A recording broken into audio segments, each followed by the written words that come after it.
जब से मैं बच्चा था मेरी माँ ने मुझे एक बात सिखाई थी, दुनिया में अनगिनत औरतें हैं, अगर वो धोखा दे तो बस उसकी जगह दूसरी ले आओ। इसलिए जब मैं अपनी 3 साल की गर्लफ्रेंड को बारिश में किसी और मर्द के लिए छाता थामे देखता हूँ, यह सोचते हुए कि उसने इसे पूरी तरह छुपा लिया है, तो मैं चुप रह जाता हूँ। शांति से मैं तस्वीरें खींचता हूँ, फिर मैं उसका बारिश में उस जूनियर को किस करते हुए का वीडियो कैपिटल यूनिवर्सिटी में सबको भेज देता हूँ। जैसे ही वो वीडियो आता है, हमारे साझा दोस्तों के कमेंट्स पलों में स्क्रीन भर देते हैं। वो सब पागलों की तरह घबरा रहे हैं और मुझे कोई हैरानी नहीं होती। आखिरकार सब जानते हैं कि जेसिका उस वक्त मुझ पर कितनी दीवानी थी। उसने 2.5 साल तक लगातार मेरा पीछा किया, 88 बार मनाया, तब जाकर मैंने हाँ कही। मैं अपडेट्स देखता रहता हूँ और अचानक महसूस होता है कि उसका जो 100% प्यार था वो अब आधा आधा बंट गया है, आधा मेरे लिए और बाकी आधा चुपके से किसी और को। मैं उसके पास जाकर कोई सफाई नहीं मांगता, बेचारे बॉयफ्रेंड का नाटक नहीं करता, बस चुपचाप अपने सभी सोशल मीडिया अकाउंट डिलीट करता हूँ, बैग पैक करता हूँ और बिना पीछे मुड़े घर से निकल जाता हूँ। अगली सुबह तड़के जेसिका को उसकी बेस्ट फ्रेंड मिया का फोन आता है। जेसिका, क्या किसी गधे ने तेरे दिमाग पर लात मारी है? यह सुनकर जेसिका एक पल के लिए सकते में आ जाती है, लेकिन मिया उसे सोचने का मौका नहीं देती और तुरंत गालियां देने लगती है।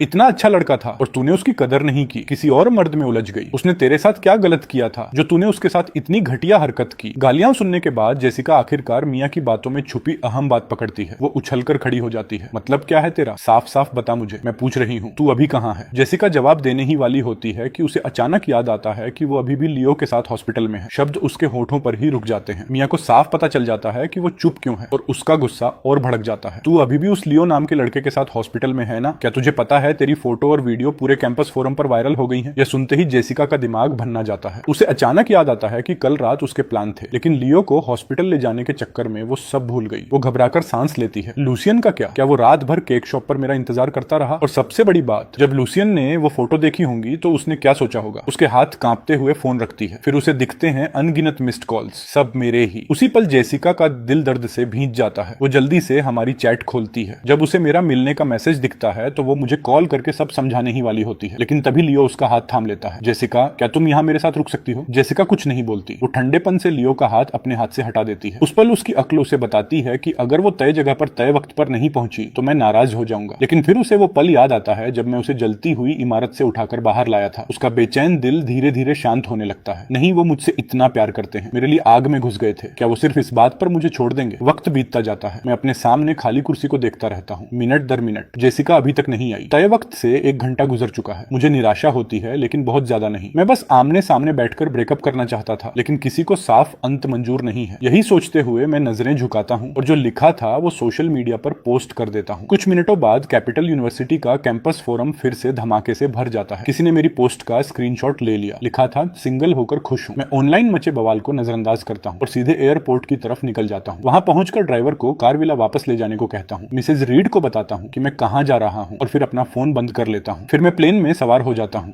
मेरे उड़ान भरने के 3 घंटे बाद जेसिका आखिरकार हॉस्पिटल से निकलती है। उसे जरा भी अंदाजा नहीं कि मैं खुद को सिंगल घोषित कर चुका हूँ। यकीन न करते हुए वो मेरी सोशल मीडिया खोलती है, लेकिन उसे सिर्फ एक सपाट लकीर नजर आती है। जेसिका ठिठक जाती है। वो सोचती है क्या मैंने उसे ब्लॉक कर दिया या अकाउंट ही डिलीट कर दिया। वो बेतहाशा मेरा नंबर डायल करती है, लेकिन बार बार सिर्फ वही ठंडी मशीनी आवाजें सुनाई देती है। जेसिका को समझ नहीं आता कि वो किस हाल में है। उसे बस यही महसूस होता है कि जिस पल वो मुझ तक नहीं पहुंच पाई, पूरी दुनिया पलट गई। उसके सामने की हर चीज का रंग फीका पड़ गया। एक आखिरी उम्मीद थामे वो उस पत्ते पर दौड़ पड़ती है जो मैंने भेजा था। जेसिका चारों तरफ नजरें घुमाती है, मुझे ढूंढती है, लेकिन नहीं, लोग आते जाते रहते हैं, मेरा कहीं नामो निशान नहीं। ये कॉफी शॉप जेसिका ने सिर्फ मेरे लिए खोली थी। यहीं हमारी ज्यादातर डेट्स हुई थी। वो उस जानी पहचानी जगह को निहारती है। ऐसा लगता है जैसे हर टेबल पर मेरी परछाई बैठी है, उससे बातें करती हुई, उस पर मुस्कुराती हुई। लेकिन पल भर में वो भ्रम टूट जाता है। जेसिका एक स्टाफ मेंबर को ढूंढती है और शांत आवाज में पूछने की कोशिश करती है कि मैं कहाँ गया। यंग मास्टर लूसियन यहाँ 2 घंटे बैठे रहे, फिर चले गए। उन्होंने कुछ ऑर्डर नहीं किया। कब गए वो? सोचने दीजिए, करीब 10:30 बजे। उस वक्त को याद करके जेसिका की नजर अपने फोन पर जाती है। मैसेज में लिखा था कि हम सुबह 9:30 बजे कॉफी शॉप पर मिलेंगे, लेकिन अब दोपहर के 2 बज रहे हैं। मैं तय वक्त पर आया और उसका इंतजार करता रहा पूरे 1 घंटे तक। वो 1 घंटा। उस दौरान लूसियन क्या सोच रहा था? उसने क्या ठान लिया था कि उस पूरे 1 घंटे में जब मैं नहीं आई, उसने एक बार भी मुझसे संपर्क करने की कोशिश नहीं की। हालांकि वो सच में यह मानना नहीं चाहती। इस पल जेसिका का सारा घमंड और आत्मविश्वास आत्मविश्वास चकनाचूर हो जाता है। उसे एहसास होने लगता है कि मैं सच में बहुत गुस्से में हूँ। क्या लूसियन ऐसा इसलिए कर रहा है क्योंकि वो अब मुझे नहीं चाहता? जैसे ही यह ख्याल आता है, जेसिका की आंखें जलने लगती हैं। उसके हाथ बेकाबू होकर कांपने लगते हैं। एक चलती फिरती लाश की तरह वो अपनी गाड़ी की तरफ लौटती है। कांपते हाथों से वो बार बार मेरा नंबर डायल करती रहती है। उसे पता नहीं कितना वक्त गुजर जाता है। तभी पैसेंजर सीट पर रखा उसका दूसरा फोन वाइब्रेट करने लगता है। जरूर लियो होगा। इस नंबर पर नहीं मिल रही तो दूसरे पर कोशिश कर रहा है, लेकिन जेसिका का उठाने का कोई इरादा नहीं।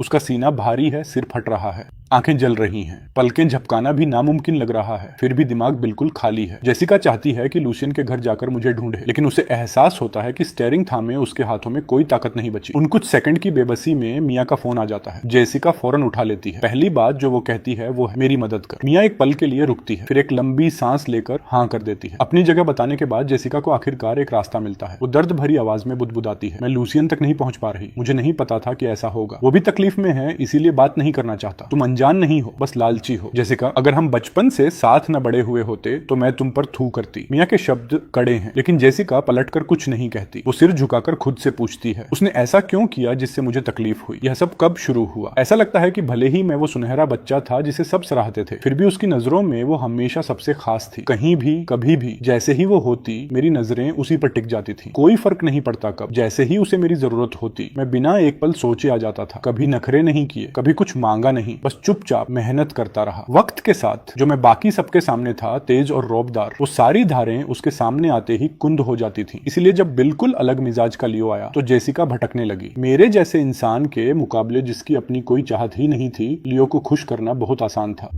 उसे एक छोटी सी तवज्जो दो तो वो महीने भर खुश रहता था। इस अनजानी सी उपलब्धि के एहसास ने जेसिका की लियो के जानबूझकर किए गए करीब आने की कोशिशों का विरोध करने की ताकत छीन ली। वो बेचैन होने लगी, मुझसे झूठ बोलने लगी, लियो के साथ ज्यादा वक्त बिताने लगी। लेकिन मैंने क्या गलत किया था? जेसिका ने खुद की इस बदसूरती को इतनी साफ तरह कभी नहीं देखा था। वो बेजान होकर ड्राइवर की सीट पर ढह जाती है। जब तक मिया पहुंचती है, जेसिका आधी मुर्दा हालत में नजर आती है। उस पर डिसइंफेक्टेंट की बू आ रही है। मिया नाक सिकोड़कर मुंह फेर लेती है। मत बताना कि तुम लूसियन से मिलने इन्हीं गंदे कपड़ों में जाओगी। मिया की आवाज सुनकर जेसिका एकदम होश में आ जाती है। एक पल बाद वो होठों पर एक हल्की सी मुस्कान लाने की कोशिश करती है। उसे ढूंढने से पहले साफ हो लूंगी। उसे इस हाल में देखकर मिया के मन में और कुछ कहने की हिम्मत नहीं होती। वो जेसिका को एक होटल ले जाती है। वहां साफ सुथरा होने के बाद दोनों मेरी जगह की तरफ निकलती हैं। लेकिन आधे घंटे तक दरवाजे पर खड़े रहने के बाद भी कोई बाहर नहीं आता। जेसिका घबराते हुए आगे बढ़ती है और फिंगरप्रिंट लॉक पर उंगली रखती है। लेकिन जैसे ही उंगली लगाती है, स्क्रीन पर लिखा आता है, पहचान नाकाम। वो मशीनी आवाज सुनकर, सहज आवाज सुनकर जेसिका वहीं जम जाती है। वो हार नहीं मानती और दोबारा कोशिश करती है। तभी पीछे से मिसेज रीड की आवाज आती है। Miss Jessica. मिसेज रीड, मैं लूसियन से मिलने आई हूँ। मैं जानती हूँ, लेकिन यंग मास्टर घूमने गए हैं, कुछ वक्त के लिए घर नहीं आएंगे। कब आएंगे ये मुझे नहीं पता। कल मैं भी कुछ समय के लिए विदेश जा रही हूँ, आप यहाँ और ना आए। मिसेज रीड को अंदर जाते देख जेसिका जल्दी से उन्हें रोकती है। मिसेज रीड, क्या आप लूसियन को मेरे लिए फोन कर सकती हैं? मुझे उनसे कुछ जरूरी बात करनी है, प्लीज। ये यंग मास्टर की इच्छा है, मैं आपकी मदद नहीं कर सकती मिस जेसिका। आप उन्हें वर्षों से जानती हैं, उनका मिजाज तो पता होगा आपको। खुद से पूछिए, आपने ऐसा क्या किया जो हमारे यंग मास्टर इतने अटल हो गए? हमारे यंग मास्टर ने जिंदगी में कभी कोई तकलीफ नहीं उठाई। आप पहली इंसान हैं जिसने उन्हें गुस्से में रुला दिया। मुझे उम्मीद है कि आपको बाद में पछताना न पड़े। जेसिका का गला भर आता है। काफी देर तक वो एक लफ्ज भी नहीं बोल पाती। मिसेज रीड के सवाल का जवाब वो दे नहीं सकती और शर्म से दे भी नहीं सकती। जैसे ही दरवाजा फिर से बंद होता है, जेसिका की लाल आंखों से आंसू टपक पड़ते हैं। उसकी भींची हुई मुट्ठियां सफेद पड़ जाती हैं। वो टूटने की कगार पर है। मिया उसे देखती रहती है और आखिर में एक लंबी सांस ले सकती है। दोनों को पता है आज मेरा मिलना नहीं होगा। रहा भविष्य का सवाल तो जेसिका उसके बारे में सोचने की हिम्मत भी नहीं कर पाती। इधर दूसरी तरफ मेरा plane harbour city international airport पर उतरता है और वहां मेरी नजर एक तोंदियल आदमी पर पड़ती है जो एक लड़की को परेशान कर रहा है। साफ जाहिर है कि वो उसका नंबर मांग रहा है और जब वो मना करती है तो वो जानबूझकर उसे छूता है। फिर शुरू हो जाता है। अफवाहें फैलाने लगता है कि वो लड़की पैसों की लालची है। आसपास खड़े सब लोग बस तमाशा देख रहे हैं। मुझसे बर्दाश्त नहीं होता तो मैं बीच में कूद पड़ता हूँ, लेकिन बस कुछ ही लफ्जों के बाद वो आदमी भड़क जाता है और गालियां देने लगता है। मैं यह बर्दाश्त नहीं करता, सीधे एक मुक्का जड़ देता हूँ। थोड़ी देर बाद एयरपोर्ट सिक्योरिटी दौड़ती हुई आती है और हमें घेर लेती है। उसी वक्त पास के वीआईपी लाउंज में कुछ जोड़ी आंखें यह सब देख रही हैं। इस लड़के की जबान तेज है तो, लेकिन अभी से थोड़ी मुसीबत होने वाली है। हार्बर सिटी एयरपोर्ट पर मारपीट, कोई बड़ी बात नहीं लेकिन छोटी भी नहीं। अगर वो तोंदियल आदमी मामला दबाने से मना कर दे तो इसे कुछ दिन जेल में भी काटने पड़ सकते हैं। सराफिना, क्या तुम इस हीरो को बचाने जाओगी? चिंता मत करो, इसे जरूरत नहीं। यह सुनकर क्लोई माथे पर बल डालती है और कुछ कहने ही वाली होती है कि उसे मैं फोन करते हुए नजर आता हूँ। फिर सिक्योरिटी कैप्टन अपना वॉकी टॉकी उठाता है और कुछ कहता है। वो आदर से मुझे जाने का इशारा करता है। मेरे जाने के बाद वो उस आदमी को जो दर्द से घुटनों पर पड़ा था घसीट कर ले जाते हैं। सेराफिना, तुम्हें कैसे पता था कि इसे कोई परेशानी नहीं होगी? जब यह आदमी प्लेन से उतरा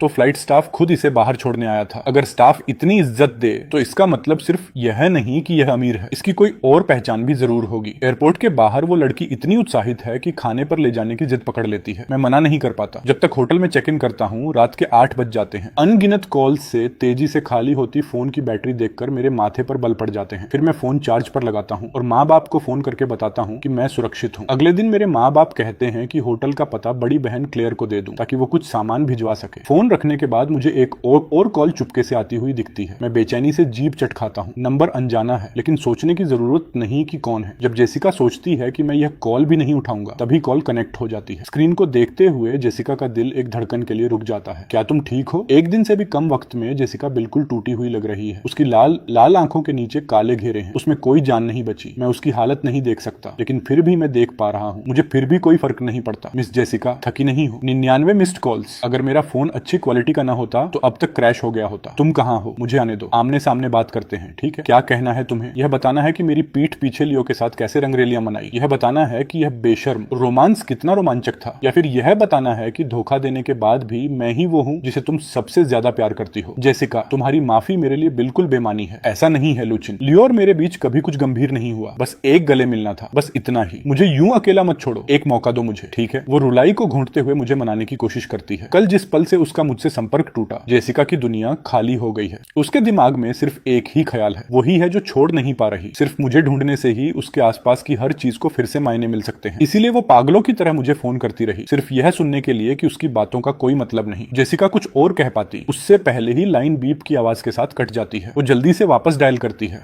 लेकिन पता चलता है कि मैं यह नंबर भी ब्लॉक कर चुका हूं। वो दूसरा फोन उठाती है और फिर से कोशिश करती है। अपना फोन फिर से बजते देखकर मैं माँ बाप से किया वादा याद करता हूँ और फोन बंद करने की इच्छा को दबा लेता हूँ। इसलिए बाहर जाने के बाद सबसे पहले मैं एक फोन की दुकान पर जाता हूँ और नई सिम लेता हूँ। माँ बाप को नया नंबर भेजता हूँ और पुराना बंद करवा देता हूँ। फिर मैप की सलाह पर एक बार में पहुंचता हूँ। कुछ मिनट बाद क्लोई एक बारटेंडर के साथ मेरी तरफ आती है। मैं बार की एक घूमने वाली स्टूल पर बैठा फोन से खेल रहा हूँ। वो ऊपर नजर उठाती है और जम्हाई लेती है, फिर अचानक रुक जाती है। उसकी आंखें फट जाती हैं। क्या इतना भी संयोग हो सकता है? क्लोई का दिल उछल पड़ता है। वो मेरे पास आकर झुकती है। मैं इस बार की मैनेजर हूँ, हैंडसम। क्या चाहिए तुम्हें? मैं समुद्र किनारे वाला पूरा सेक्शन बुक करना चाहता हूँ। बार में घुसने के बाद ही पता चला कि इस पत्थरों से बनी गली के आखिर में असल में समुद्र तट है। वहाँ बैठने पर पूरा तटीय नजारा दिखता है। मेरी एक आदत है, मैं शोर में सुकून ढूंढता हूँ। क्लोई मेरी नजर के साथ बार के पश्चिमी कोने की तरफ देखती है, फिर हंस पड़ती है। थोड़े लालची हो तुम, ये बार का सबसे अच्छा हिस्सा है। अकेले हड़पना चाहते हो? अगर इतने हैंडसम न होते तो अभी बाहर फेंकवा देती। मैं उसे एक नजर से देखता हूँ। जादू की तरह एक बैंक कार्ड मेरी उंगलियों के बीच प्रकट होता है। पैसे चाहिए या नहीं? क्लोई मेरे हाथ में कार्ड को देखती है, फिर उसकी आंखें मुस्कान से सिकुड़ जाती हैं। वो कार्ड लेकर पीछे खड़े वेटर को थमा देती है, फिर मुझसे पूछती है कितनी सीटें चाहिए? 10 मीटर के दायरे में। क्लोई साफ जवाब देती है, एक इशारा करती है और फौरन कोई टेबलें साफ करने चला जाता है। जल्द ही कोई मुझे फ्लोर 2 सीलिंग खिड़की के पास ले जाता है। क्लोई, तुमने उसकी बात क्यों मानी? बार में पैसों की कोई कमी नहीं है। यह सुनकर क्लोई उसे एक नजर से देखती है। उसे याद आता है कि एयरपोर्ट पर एक खास महिला की नजरें मुझसे हट नहीं रही थी। वो छुपे हुए मतलब के साथ जवाब देती है, मुझे डर है कोई मुझे डांट देगा। जाने के बाद बारटेंडर को आखिरकार क्लोई की बात का मतलब समझ आता है। क्लोई को इस बात की परवाह नहीं कि बार का स्टाफ क्या सोचता है। वो जल्दी से लिफ्ट में घुसती है, दूसरी मंजिल पर जाती है, फिर प्राइवेट रूम में दौड़ती है। अंदाजा लगाओ मैं नीचे किससे मिली। लेकिन जब वो दरवाजा खोलती है, अंदर के दोनों लोग पहले से सो चुके हैं। यह देखकर वो मुंह बनाती है, आलस से जम्हाई लेती है और खुद भी आंखें मूंद लेती है। आधे घंटे बाद लूना उसे हिलाकर खाना खाने के लिए नीचे चलने को जगाती है। क्लोई जम्हाई लेते हुए नींद में डूबी उन दोनों के पीछे चल पड़ती है। जैसे ही वो प्राइवेट रूम से बाहर निकलती है, क्लोई एकदम होश में आ जाती है। वो कुछ बोलने ही वाली होती है कि देखती है सेराफिना सामने खड़ी नीचे की मंजिल को घूर रही है। उसकी नजर देखकर क्लोई अपने माथे पर हाथ मारती है। सेराफिना, मैं तुम्हें बताना भूल गई कि वो पूरा हिस्सा उसी आदमी ने बुक कर लिया है। बार काउंटर जहां वो आमतौर पर खाना खाती हैं, वो भी मेरे 10 मीटर के दायरे में है। अभी हॉल के 1/3 ग्राहक मेरी जगह के सामने लाइन लगाए खड़े हैं। जो लाइन में नहीं है वो भी मुझ पर ध्यान टिकाए हुए हैं। कुछ लड़के भी मजा लेने आ गए हैं। मैं सबका स्वागत करता हूँ। जब तक लाइन में खड़े हों और ठीक ठाक दिखते हों, कोई भी मेरे सामने बैठकर खेल सकता है। जीतने वाले को मेरा नंबर मिलेगा, हारने वाले को बाहर तट के किनारे एक चक्कर लगाना होगा। बस वो खड़ी हैं। इतनी देर में ही 2 और लड़कियां दौड़ती हुई बाहर जा चुकी हैं। अभी अभी यह सब देखने वाली क्लोई नाटकीय तरीके से, यह आदमी वाकई खेलना जानता है। लूना कोई टिप्पणी नहीं करती। सेराफिना पहले ही नजर हटाकर लिफ्ट की तरफ बढ़ चुकी है। न जाने क्यों क्लोई को अचानक एक सिहरन महसूस होती है। वो जानबूझकर लूना से टकराती है। क्या तुम्हें कुछ अजीब नहीं लग रहा? तेरा दिमाग अजीब है। हमारी खाने की सीटें बेच दी, अब अपना दिमाग भी बेच दे। सेराफिना को प्राइवेट रूम में खाने की बू पसंद नहीं, इसीलिए वो नीचे खाती है। क्लोई को साफ पता है कि लूना गुस्से में क्यों है और वो जल्दी से मनाने के लिए पीछे पीछे जाती है। मैं उससे बात करके हमारे लिए एक टेबल उधार मांग लेती हूँ। क्लोई लूना की ठंडक को दिल पर नहीं लेती। नीचे आते ही वो मेरे पास दौड़ती है, सलाम करती है और मेरे सामने बैठ जाती है। आज रात ड्रिंक्स हमारी तरफ से, खाने के लिए एक टेबल उधार दे दो, है ना। मेरे यहाँ करने के बाद क्लोई फौरन मेरे बूथ के बगल वाले में जाती है और सेराफिना और लूना को इशारा करती है। लूना धीरे से नाक सिकोड़ती है। हम कम से कम इस जगह की मालकिन है और एक ग्राहक से सीट उधार मांगनी पड़ रही है खाना खाने के लिए। यह सब क्लोई की गलती है। सेराफिना दूसरी तरफ बिल्कुल बेपरवाह लगती है। वो मेरी तरफ से नजर हटाती है, फिर चलकर क्लोई के बगल में बैठ जाती है। खाने का इंतजार करते हुए क्लोई सोफे के उस किनारे पर झुककर बैठती है जो मेरे सबसे करीब है और मुझे उन लोगों के साथ पासे खेलते हुए देखती है जो मेरे पास आते हैं। मिनट दर मिनट गुजरता जाता है। मेरे सामने अब बहुत कम लोग बचे हैं। कोई भी मुझे नहीं हरा पाया। उकताकर मैं जम्हाई लेता हूँ और जाने के लिए उठता हूँ। यह देखकर क्लोई ठिठक जाती है, फिर जल्दी से बोलती है, जा रहे हो? बोर हो गए? हमारे साथ खेलो ना। सेराफिना पासे में बहुत अच्छी है। यह सुनकर मैं रुक जाता हूँ। मैं सिर घुमाता हूँ। मेरी नजर उस औरत पर टिक जाती है जो फोन स्क्रॉल कर रही है। सच कहूँ तो वो सबसे दिलचस्प औरत है जो मैंने अब तक देखी है। जैसे उसे मेरी नजर का एहसास हुआ, सेराफिना फोन से आंखें उठाती है। हमारी नजरें मिलती हैं। मैं खुलकर उसे सिर से हाँ करता हूँ, फिर उसके पास चला जाता हूँ। खेलोगी? सेराफिना हल्के से हंसती है, जानते हुए पूछती है, क्या खेलोगे? मेरी तरफ इतना हंगामा था, शायद उसने नहीं देखा, जो मुमकिन है क्योंकि वो फोन पर थी। मैं एक पल सोचता हूँ और सारी दिलचस्पी खो देता हूँ। मैं यहाँ सिर्फ इसलिए आया था क्योंकि उसकी नजर मुझ पर पड़ी थी। जब वो दिलचस्पी नहीं दिखा रही तो मैं क्यों परेशान करूँ? यही सोचते हुए मैं माफी भरी मुस्कान देता हूँ। परेशान करने के लिए माफ करना। इतना कहकर मैं मुड़ने लगता हूँ। मुझे जाते देख सेराफिना के सीने में एक अजीब सी कसावट आ जाती है। उसके मुंह से खेलो निकल जाता है। मैं सुन लेता हूँ लेकिन फिर भी अनसुना करने का नाटक करता हूँ। लेकिन क्लोई नहीं चाहती कि मैं ऐसे चला जाऊं। वो भागकर मुझे रोकती है, बेतहाशा बोलने लगती है, खेलो खेलो खेलो, सेराफिना ने कहा है कि खेलेगी। मैं उसके साथ नहीं तुम्हारे साथ खेलूंगा। यह सुनकर क्लोई ठिठक जाती है, लेकिन अगले ही पल वो सेराफिना की नजर पकड़ती है और फौरन संभल जाती है। वो जोर जोर से सिर हिलाती है, मुझे खेलना नहीं आता, तुम सेराफिना के साथ खेलो, वो बहुत अच्छी है। उसके शब्द तारीफ के हैं लेकिन आंखें मिन्नत कर रही हैं। भगवान जाने सेराफिना बहुत कम किसी को दूसरी नजर से देखती है। अगर क्लोई ने यह मौका बर्बाद किया तो उनके दायरे के बड़े लोग उसे जिंदा नहीं छोड़ेंगे। हालांकि ये हमारी पहली मुलाकात है। मैं जल्दी से उसका मतलब समझ जाता हूँ। मेरा मन नहीं है इसलिए मैं शालिनी से मना करने का सोचता हूँ, लेकिन वो मेरे साथ खेलना नहीं चाहती। ये कैसे हो सकता है? वो बस दिखावा कर रही है ना। मुझे हंसी आ जाती है। मैं मुड़कर सेराफिना को देखता हूँ तो वो इस टिप्पणी पर अकड़ी हुई और असहज है, फिर भी बड़ी मेहनत से सीधा चेहरा बनाए रखने की कोशिश कर रही है, जैसे कुछ हुआ ही नहीं। मैं और खुलकर हंसने लगता हूँ। उसके सामने वापस बैठते हुए मैं टेबल पर रखा पासों का कप हिलाता हूँ। कैसे खेलेंगे? सेराफिना थोड़ा आगे झुकती है। 3 में से 2, तुम्हारे नियम। हारने वाला बाहर एक चक्कर लगाए, जीतने वाले को नंबर मिले। ठीक है, बड़ा या छोटा? सेराफिना जोर नहीं डालती, मुझ पर छोड़ देती है। छोटा रहे, तुम पहले। सेराफिना अब मना नहीं करती। वो पासों का कप आगे खिसकाती है, मेज पर 2-3 बार आराम से हिलाती है और रोक देती है, फिर मुझे इशारा करती है। मैं भी कुछ बार हिलाकर रख देता हूँ, लेकिन नतीजा सच में वैसा ही है जैसा क्लोई ने कहा था। भले ही मैं हर बार 3 एक फेंकूं, सेराफिना 3 को 1 के ऊपर 1 खड़ा कर देती है। सिर्फ 1 दिखता है। मेरी कोई चाल नहीं चली। शर्त है। मैं फौरन उठ खड़ा होता हूँ, चक्कर लगाने जाने के लिए तैयार। मेरी हरकत देखकर सेराफिना एक तेज नजर डालती है। क्लोई फौरन समझ जाती है और मुझे फिर रोकती है। रुको, हैंडसम, ठहरो। क्या हुआ? क्या तुम लोग इतनी दयालु हो कि मुझे दौड़ाना नहीं चाहती? बिल्कुल नहीं, हम जीते हैं, हमें तुम्हारा नंबर चाहिए। यह सुनकर मैं अब नाटक नहीं कर सकता। फोन निकालता हूँ और सेराफिना से नंबर बदलने के बाद क्लोई भी कूद पड़ती है। मुझे भी ऐड करो, लेकिन मेरे पासे के हुनर तुम्हारे जितने अच्छे नहीं है। तो क्या अब से यहाँ तुम्हारी सारी ड्रिंक्स मुफ्त? तो फिर मुझे खाना भी खिला दो। क्लोई की शख्सियत से साफ पता चलता है कि वो अच्छा खाना जानती है। उसके साथ रहने पर बुरा खाना मिलने का कोई डर नहीं। मेरी बात सुनकर क्लोई जल्दी से कोड स्कैन कर लेती है। तो तय रहा, मैं क्लोई हूँ। वैसे क्या तुम हार्बर सिटी घूमने आए हो? अभी के लिए कुछ ऐसा ही समझो। कोई काम हो तो मैसेज करना। मैं आराम करने जा रहा हूँ, अगली बार मिलेंगे। क्लोई के रोकने का इंतजार किए बिना मैं बार से पहले निकल जाता हूँ। कुछ मिनट बाद लूना से रहा नहीं जाता। सेराफिना का सोचती हुई चेहरा देखकर वो पूछती है, क्या हुआ सेराफिना? क्या तुम उसमें दिलचस्पी रखती हो? सेराफिना अपनी दर्द भरी भौहें मलती है और एक लंबी सांस छोड़ती है, लेकिन वो मुझ में दिलचस्पी नहीं रखता। लूना कुछ नहीं कहती। वो क्लोई पर नजर डालती है। लगता है वो तुमसे ज्यादा गर्मजोशी से पेश आया। यह सुनकर क्लोई चौंक जाती है, जो अभी तक मेरी सोशल मीडिया स्क्रॉल कर रही थी। यह कैसे हो सकता है? लेकिन पिछले दृश्य को याद करे तो सच लगता है। लूसियन ने सेराफिना से ज्यादा मुझे दोस्ताना नजरों से देखा। वो अपना फोन सेराफिना को देती है। देखो उसने अभी ब्रेकअप किया है, बस कुछ दिन पहले उसकी पोस्ट के हिसाब से। यह सुनकर लूना अविश्वास के साथ झुककर देखती है। क्या?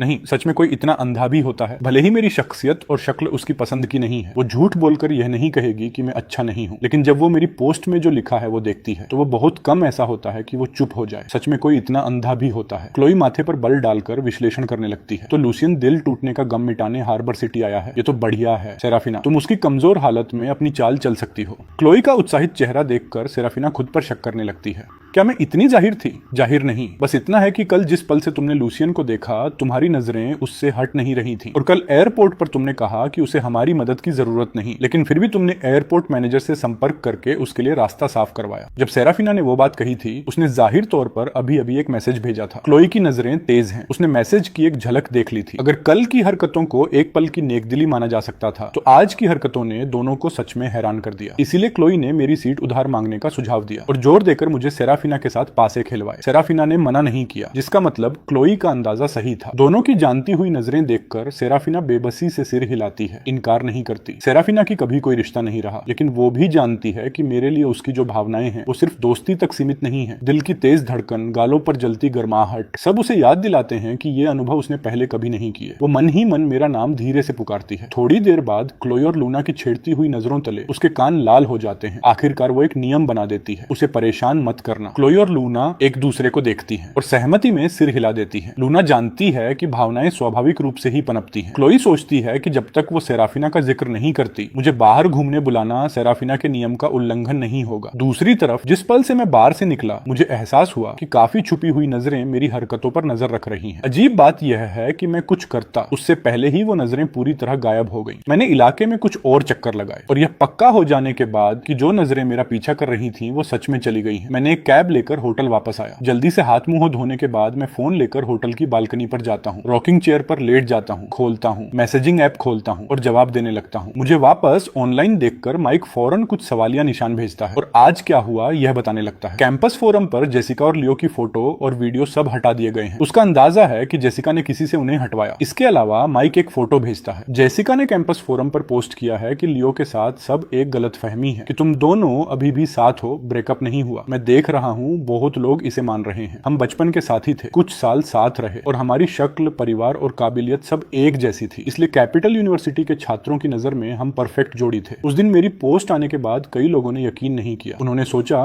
किसी ने फोटोशॉप किया है ड्रामा भड़काने के लिए। आज जेसिका का यह बयान आया तो और ज्यादा लोग मान गए कि जेसिका और मेरा ब्रेकअप नहीं हुआ। मैं माइक की भेजी फोटो खोलता हूँ। जेसिका के बयान का स्क्रीनशॉट है। लिखा है, सबकी चिंता का शुक्रिया, लेकिन लूसियन और मेरा रिश्ता मजबूत है। पिछले 2 दिनों की फोटो के बारे में, ये सिर्फ किसी जरूरतमंद की मदद करने का एक भला काम था। कृपया उन फोटो और वीडियो को बदनीयती से फैलाना बंद करें, वरना मैं अपने अधिकारों की रक्षा के लिए कदम उठाऊंगी। एक छोटा सा बयान, इतना सही और दृढ़ कि कोई छेद नहीं निकाल सकता। मेरे होठों पर एक व्यंग्य भरी मुस्कान आ जाती है। माइक को जवाब देने के बाद मैं कैंपस फोरम खोलता हूँ। इस हलचल की वजह से जेसिका की पोस्ट अभी भी सबसे ऊपर है। मुझे ढूंढने की भी जरूरत नहीं। मैं कमेंट सेक्शन खोलता हूँ और एक लाइन टाइप करता हूँ, मैं अभी सिंगल हूँ। जेसिका और मेरे रिश्ते के मजबूत होने का दावा पूरी तरह जेसिका की अपनी अफवाह है। रही बात बारिश में जेसिका और लियो के रोमांटिक अंदाज में गले मिलने की फोटो और वीडियो की, तो वो मैंने ही जारी किए थे। दोनों के हमेशा साथ रहने की शुभकामनाएं। यह पोस्ट करने के बाद मैं सोचता हूँ, जब जेसिका मुझे इतना परेशान करना चाहती है तो मुझे भी शालीन रहने की जरूरत नहीं। इसलिए मैं यही मैसेज कॉपी करके अपनी प्रोफाइल पर भी डाल देता हूँ और जेसिका और लियो को टैग कर देता हूँ। ये सब करने के बाद मुझे बड़ी तसल्ली मिलती है। थोड़ी देर फोन पर खेलता हूँ, फिर कमरे में सोने चला जाता हूँ।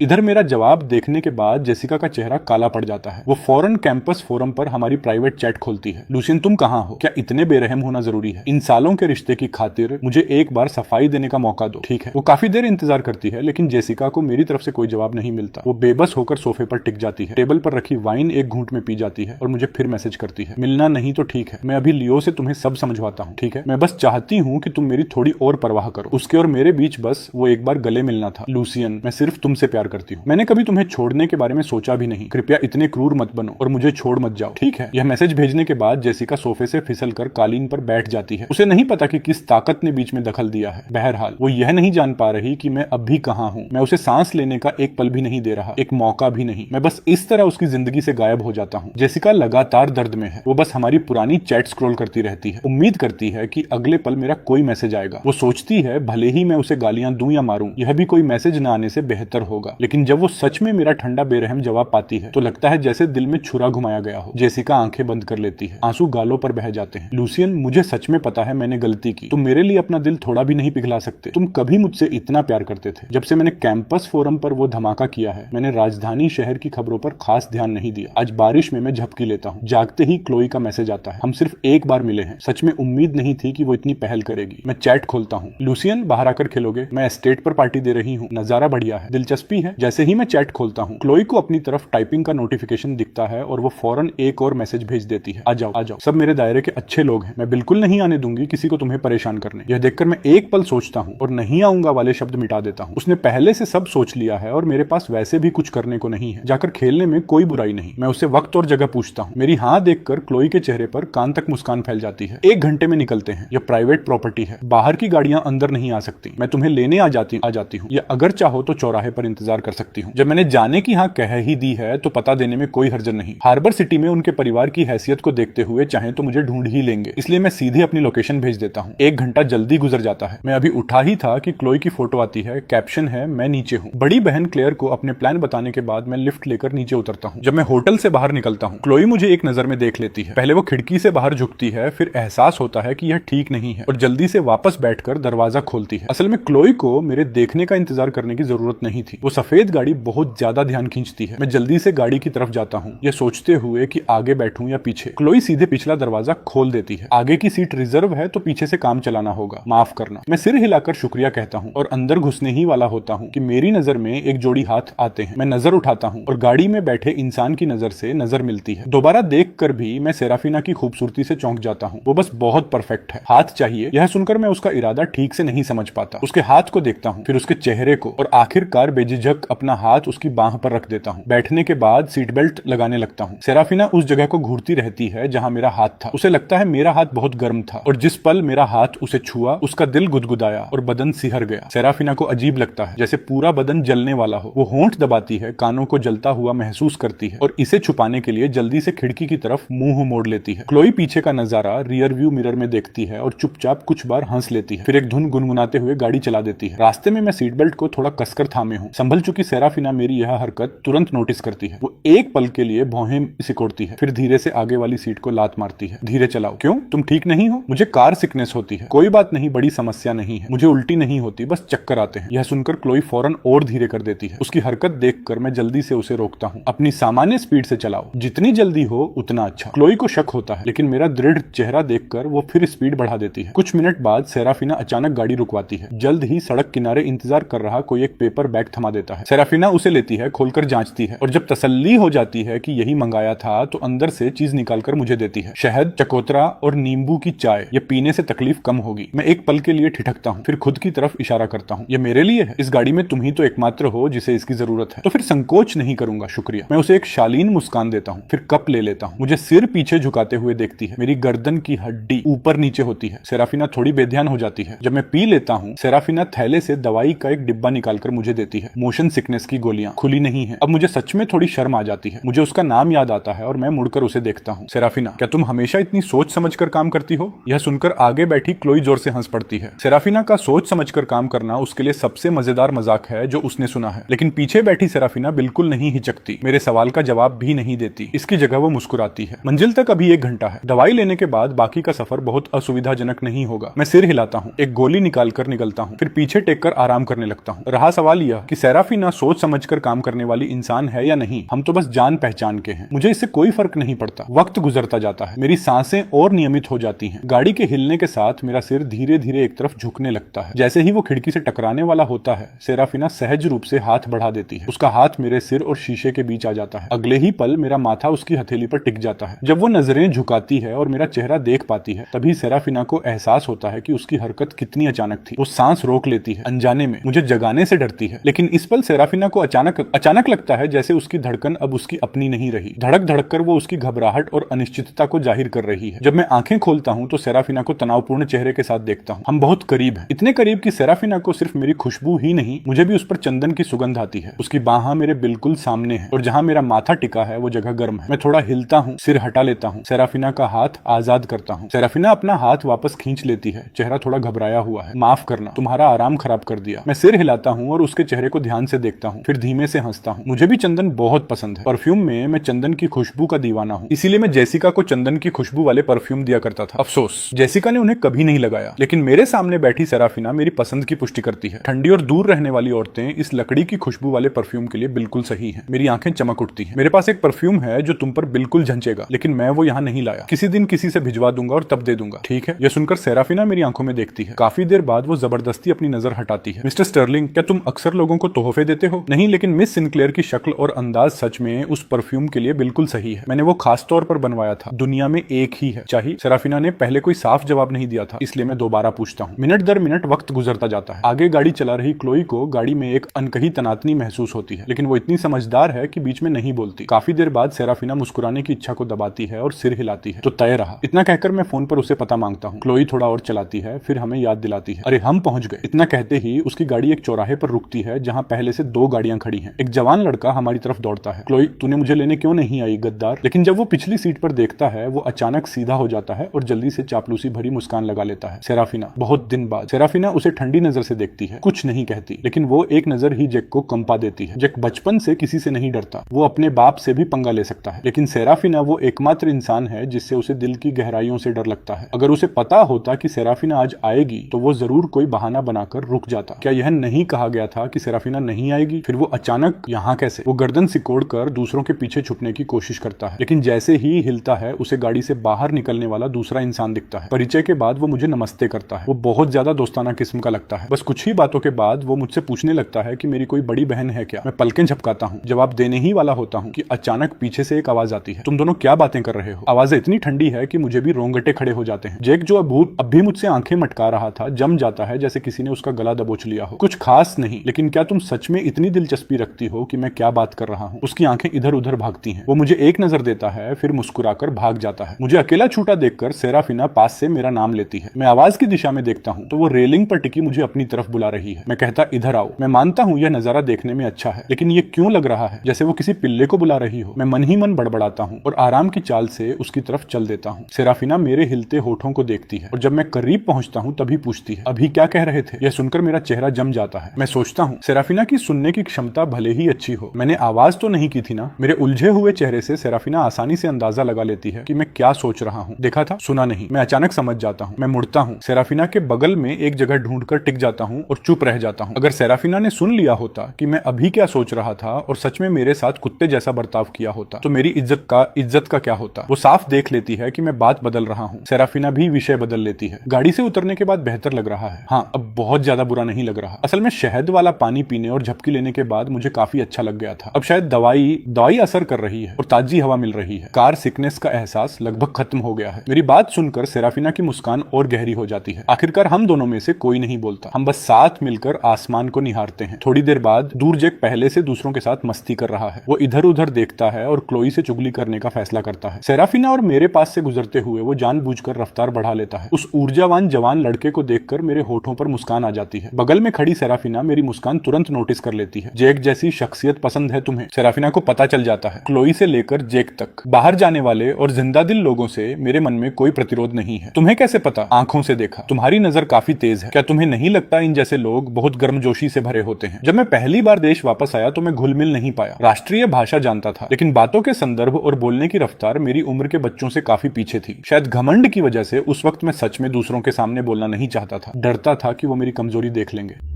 लेकिन हमेशा कुछ बच्चे ऐसे होते थे जो मुझे खींचकर खेलने ले जाते थे। शायद उन्हें लगता था मैं अच्छा दिखता हूँ। बार बार मना करने के बाद भी वो धैर्य से मेरे साथ रहे। पहले जब उन्होंने देखा कि मैं धीरे बोलता हूँ तो हंसे नहीं। उन्होंने धैर्य पूर्वक मेरा पूरा बोलना सुना और बाद में मुझे अभ्यास करवाने में मदद की। वक्त के साथ जब मैं सहज हो गया तो पूरी तरह अपने माहौल में घुल मिल गया। भले ही ग्रेजुएशन के बाद हम में से ज्यादातर का संपर्क टूट गया, लेकिन तब से मुझे उस तरह की शख्सियत वाले लोगों से स्वाभाविक रूप से लगाव हो गया। मैं पुरानी यादों में खो रहा हूँ। गर्मजोशी शब्द सुनने के बाद सेराफिना अपने मन में सोचने लगती है, मेरी जैसी शख्सियत के साथ क्या लूसियन मुझे गर्मजोशी से भरा पाएगा? जवाब जाहिर है नहीं। क्लोई और कुछ और लोगों को छोड़कर हार्बर सिटी में शायद ही कोई हो जो उससे नहीं डरता। वो निश्चित रूप से वो इंसान नहीं है जो दूसरों को गर्मजोशी का एहसास दिलाए। थोड़ी देर बाद हम फिर चल पड़ते हैं और एस्टेट पर पहुंचते हैं। गाड़ियों से उतरने के बाद सब अपनी अपनी राह चले जाते हैं। सिर्फ जैक और मेरे पास कुछ काम नहीं है। वो मुझे एस्टेट के एक कोने में खींच ले जाता है, फिर मुझे अंगूठा दिखाता है। लूसियन, तुम बहुत कूल हो, तो चूंकि मैं इतनी तारीफ कर रहा हूँ, क्या तुम बताओगे कि तुम्हारे और सेराफिना के बीच क्या चल रहा है? तुम पूछ क्यों रहे हो? क्योंकि तुम पहले लड़के हो जिस पर उसने मेहरबानी दिखाई है। सच में पहले? सेराफिना की शक्ल को देखते हुए उसके चाहने वाले तो बहुत होंगे। हैरान होना मैं भी हूँ। लूसियन, तुमने सेराफिना को आखिर पटाया कैसे? उसके पूछने के तरीके से साफ लगता है कि उसे लगता है सेराफिना और मेरे बीच कुछ चल रहा है। जैक के मन में सेराफिना ठंडी, देर से खुलने वाली और दूरी बनाए रखने वाली है। उस जैसे लोगों को सेराफिना के दर्शन सिर्फ अपने परिवार के बड़े बुजुर्गों की वजह से होते हैं, लेकिन मैं अलग हूँ। क्लोई से जो उसने सुना उसके मुताबिक सेराफिना आज इस पार्टी में भी आई जिसमें वो आने वाली नहीं थी। फिर भी यह हमारी सिर्फ दूसरी मुलाकात है और अभी जब सब इकट्ठे हुए तो सेराफिना ने बहाना बनाकर मुझे अपनी गाड़ी में बिठाया और खुद मेरी ड्राइवर बनी। जैक की बात छोड़ो, क्लोई और बाकी लोगों ने भी कभी सेराफिना की चलाई गाड़ी में सफर नहीं किया। तुम क्या कह रहे हो कि मैंने उसे पटाया? उलझते हुए मैं मुड़कर पास में खड़ी सेराफिना को देखता हूँ। जैसे उसे मेरी नजर का एहसास हुआ, वो भी मेरी तरफ आंखें घुमाती है। हमारी नजरें मिलती हैं। मैं खुलकर मुस्कुराता हूँ, फिर जैक की तरफ मुड़ता हूँ। मैं उसे पटाऊं? यह क्यों? क्या यह नहीं हो सकता कि वो मुझे पटाने की कोशिश कर रही हो? क्लोई की प्रतिक्रियाओं को मिलाकर देखूं तो मैं इतना बुद्धू नहीं हूं कि यह न समझ सकूं कि सेराफिना के मन में मेरे लिए कुछ है। लूसियन, ये तो बड़ी हिम्मत की बात है। सच में बस मजाक कर रहा था। मेरा सेराफिना के साथ कुछ बनाने का कोई इरादा नहीं, इसलिए कुछ सोचो मत। मेरी सपाट प्रतिक्रिया देखकर जैक घबरा जाता है। लेकिन हो सकता है मैं तो बस जिज्ञासावश पूछ रहा था, कुछ और नहीं। मुझे कोई पसंद है जो अभी मेरे साथ आई थी। मुझे पता है, घबराने की जरूरत नहीं। उसका घबराया हुआ चेहरा देखकर मैं जल्दी से उसे तसल्ली देता हूँ। साथ ही सोचता हूँ कि सेराफिना ने इस बेचारे के साथ आखिर क्या किया होगा। तभी पीछे से जानी पहचानी आहट आती है। जैक की जगह से उसे पता चल जाता है कि कौन आ रहा है। अगले ही पल जैसे ही उसकी नजर उस तरफ जाती है, वो मेरे पीछे छुप जाता है। लूसियन, सेराफिना और क्लोई आ रही हैं। उसे पूरी तरह मेरे पीछे सिमटने की कोशिश करते देखकर क्लोई हंसी रोकना चाहती है।